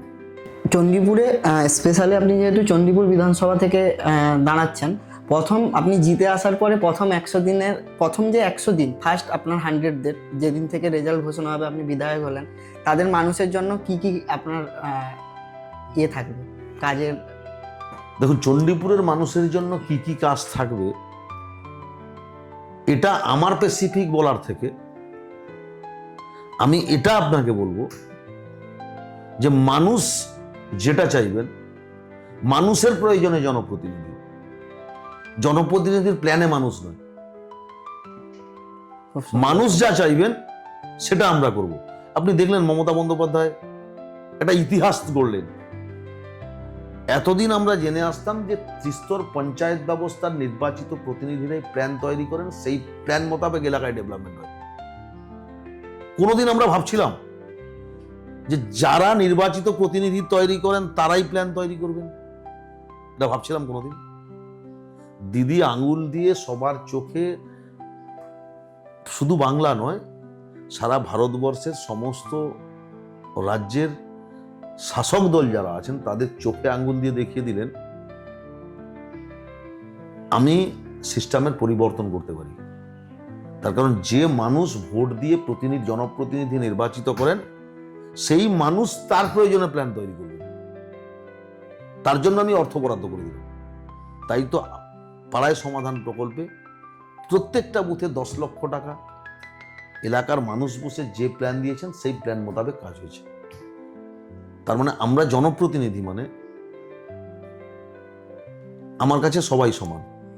তাই মানুষ যা চাইবেন, যে উন্নয়ন চাইবেন, আমি মমতা বন্দ্যোপাধ্যায় সৈনিক হিসাবে, বাহক হিসাবে সেই উন্নয়নের কথা দিদির কাছে পৌঁছে দিয়ে, দিদির কাছ থেকে নিয়ে চণ্ডীপুরবাসীর কাছে পৌঁছে দিই, অতীতে যেভাবে করেছি 22 সাল থেকে 26 সাল পর্যন্ত। উত্তম বারিককে যদি 20 বছরের পরেও মানুষ মনে রাখবে বলে মনে করেন আপনি, তো এমন কি কাজ করতে চান যেটার জন্য মানুষ নেক্সট জেনারেশনের ইউথরাও আপনাকে মনে রাখতে পারে? আপনার কি প্ল্যান আছে এটা? দেখুন, ক্ষেত্রমোহন বিদ্যা ভবনের নাম শুনেছেন? হ্যাঁ। কোনটাইতে? তো ওনার নাম ছিল ক্ষেত্রমোহন সাউ। তৎকালীন সমাজে প্রচলিত প্রবাদ ছিল, উনি ধনী মানুষ, কিন্তু উনি নাকি 1 পয়সা খরচ করতেন না, রিক্সায় যেতেন না, হেঁটে যাতায়াত করতেন, এরকম আমরা শুনেছি। পরবর্তীকালে উনি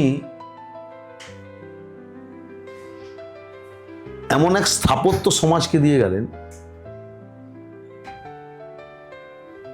শয়নে স্বপনে মানুষকে তার নাম উচ্চারণ করতে হবে। এবং সেই ক্ষেত্রমোহন বিদ্যাভবন নামক যে বিদ্যালয় প্রতিষ্ঠা করলেন, আমি একটা উদাহরণ দিয়ে বলছি, এরকম সমস্ত প্রতিষ্ঠান, সে কাঁথি প্রভাত কুমার কলেজও, চণ্ডীবেটি দিনদাদের দান, এরকম সমস্ত প্রতিষ্ঠান, তো উনি মানুষের কাছে চিরস্মরণীয় হয়ে গেলেন।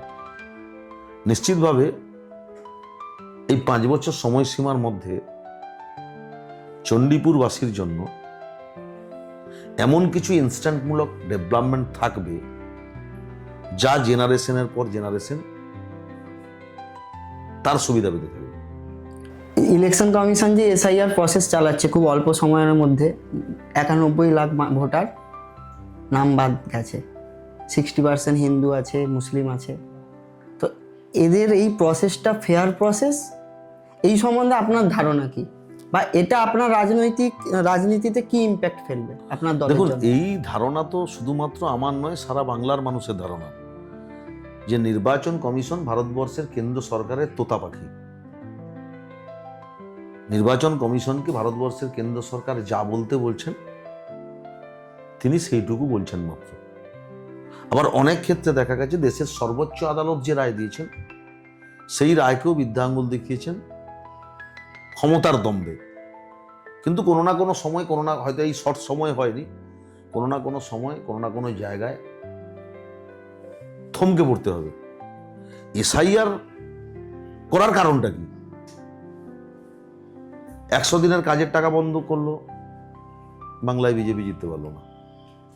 আবাস প্রকল্পের টাকা বন্ধ করলো, গ্রামীণ সড়ক যোজনার টাকা বন্ধ করলো, করতে করতে করতে করতে 2 লক্ষ হাজার কোটি টাকা বাংলার আটকে দিল।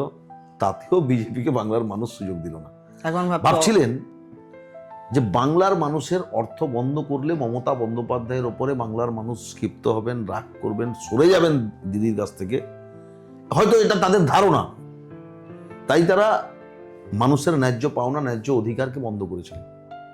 তাতেও যখন দেখলেন যে না, মমতা বন্দ্যোপাধ্যায়ের নাম মানুষের হৃদয়ে লেখা হয়ে গেছে, তাকে সরানো যাচ্ছে না, তাহলে সরানোর পদ্ধতি কি? না, নির্বাচন কমিশনকে দিয়ে এসআইআর করে কিছু বৈধ ভোটারের নাম বাদ দিয়ে অবৈধ ভোটারকে সংযোজন করিয়ে বিভিন্ন রাজ্য থেকে নিয়ে এসে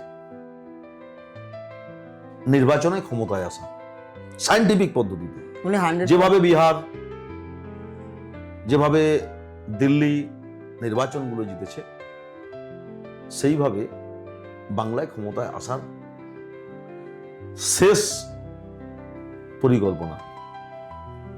16 কলা পাপ যখন পূর্ণ হবে তখন আপনাকে কেউ বাঁচাতে পারবে না। আর 16 কলার শেষ 15টা হয়ে গেছে, আর শেষ কলাটা হচ্ছে এসআইআর। এটা পূর্ণ করে দিয়েছে বিজেপি। এরপরে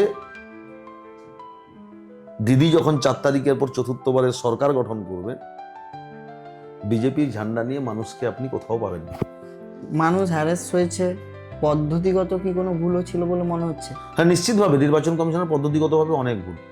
2002 সালে এসআইআর হয়েছিল 2 বছর ধরে, আচ্ছা, আর 2026 সাল 25 সালের এসআইআর 2 মাসে। 2 বছরের কাজ 2 মাসে সম্পন্ন তারা করা বলছে তারা টেকনোলজি ইউজ করেছে। যত টেকনোলজি ইউজ করুক, যাই টেকনোলজি ইউজ করুক, আপনি 2 বছরের কাজকে 2 মাসে সমাপ্ত করতে পারবেন? যদি এত ভালো টেকনোলজি ইউজ করেছিল, তাহলে কেন এখনো পর্যন্ত পূর্ণাঙ্গ ভোটার তালিকা প্রকাশ করতে পারলো না? কেন সুপ্রিম কোর্টকে বলতে হলো? এত যদি তাদের টেকনোলজি উন্নত, কেন সুপ্রিম কোর্টকে বলতে হলো বিভিন্ন জজ সাহেবরা দায়িত্বে থেকে এসআইআর এর কাজটা সম্পন্ন করবেন? তাহলে দেশের সর্বোচ্চ আদালত নির্বাচন কমিশনের উপরে, তাদের আধিকারিকদের উপরে, তাদের কর্মচারীদের উপরে ভরসা রাখতে পারেন? এত তো হাই টেকনোলজি, দেশের সর্বোচ্চ আদালত কেন ভরসা রাখতে পারলো না? চণ্ডীপুরে কত মার্জিনে আপনি জিতবেন? 20,000 বার করে দেবো। মমতা বন্দ্যোপাধ্যায় না অভিষেক বন্দ্যোপাধ্যায়? অভিষেক বন্দ্যোপাধ্যায় আমাদের দলের সেনাপতি, মমতা বন্দ্যোপাধ্যায় নেত্রী, অর্থাৎ সর্বভারতীয় তৃণমূল কংগ্রেসের সুপ্রিমো। দুজনের মধ্যে যদি একজনকে চুজ করতে বলা হয়, আপনি কাকে চুজ করবেন? না, নিশ্চিতভাবে একজন দিয়ে দল হয় না। দল মানে সম্মিলিত শক্তি। তৃণমূল কংগ্রেস একটি রাজনৈতিক সংগঠন। তৃণমূল কংগ্রেস কেবল ব্যক্তিগত ট্রাস্ট নয়, অধিকারী প্রাইভেট লিমিটেড কোম্পানির মতো না। তৃণমূল কংগ্রেস বাংলার জন্য জন্ম, বাংলার মানুষের স্বার্থে জন্ম, বাংলাকে রক্ষা করার জন্য জন্ম, বাংলার মানুষের সুখ দুঃখের কথা ভাবার জন্য জন্ম। তার মানে নেত্রী মমতা বন্দ্যোপাধ্যায়, আপনি বলছেন যে একজনকে চয়েস করতে বললে কাকে চয়েস করবে? এখানে একজনের ব্যাপার নেই। দল মানে সম্মিলিত শক্তির প্রয়াস। আপনাকে যদি বলা হয় যে আপনার ফেভারিট কোনো অপোজিশন লিডার যার আইডিওলজিতে আপনি ইনফ্লুয়েন্স, আমি কোনোদিন বিশ্বাস করি না। এরকম কোনো নেতা? না, এটা হয় না কখনো। আমি তো একটা আইডিওলজিতে দল করি। আমি সে বিরোধী দল, আমি একটা আদর্শ নিয়ে দল করছি। এখানে রাজনৈতিক ব্যক্তিত্ব হিসেবে না, যে একটা মানুষ। না, এটা হতে পারে না কখনো। রাজনৈতিক কথা বাদ দিলে মানুষ হিসাবে হতে পারে না। বন্ধুত্ব কাদের সাথে হয়? প্রেম কাদের সাথে হয়? পারস্পরিক সম্পর্কের দুইটি মনের গভীর মিলন হচ্ছে প্রেম। তাহলে আমার সাথে প্রেম কার হবে? আমার মনের সাথে যার মিল হবে, আমার আদর্শের সাথে যা মিল হবে, তার সঙ্গে তো আমার প্রেম হবে। তো আমি করলাম তৃণমূল কংগ্রেস, মমতা বন্দ্যোপাধ্যায়ের আদর্শ আমার কাছে আদর্শ, আর আপনি বলছেন বিরোধী দল করে এমন একজন আদর্শবান নেতার নাম বলুন। কি করে তার আদর্শের সাথে মিল হলে? তো সে তো আমার দল করতো। আমার আদর্শের সাথে যদি, আমার মনের সাথে যদি তার মিল হতো, তার মনের মিলন হতো, সে তো তাহলে মমতা বন্দ্যোপাধ্যায়ের নেতৃত্বে তৃণমূল কংগ্রেস করতো। সে কেন বিজেপি করতো, কংগ্রেস করতো, সিপিএম করতো? কেন করতো? এটা কখনো হতে পারে না। আজকে আমরা কোর রাজনীতি থেকে উনি কিভাবে জেলা পরিষদ সভাধিপতি হিসেবে পূর্ব মেদিনীপুর জেলা ডেভেলপমেন্ট রিলেটেড কাজ করে এসেছেন, কতটা উনি কনফিডেন্ট চণ্ডীপুর বিধানসভা নিয়ে, এবং সমগ্র পূর্ব মেদিনীপুর জেলা নিয়ে তৃণমূল কংগ্রেসের উপরে উনি কতটা আস্থাশীল, আমরা সমস্ত কিছু জানলাম। অসংখ্য ধন্যবাদ দাদা নমস্কার। আসার জন্য।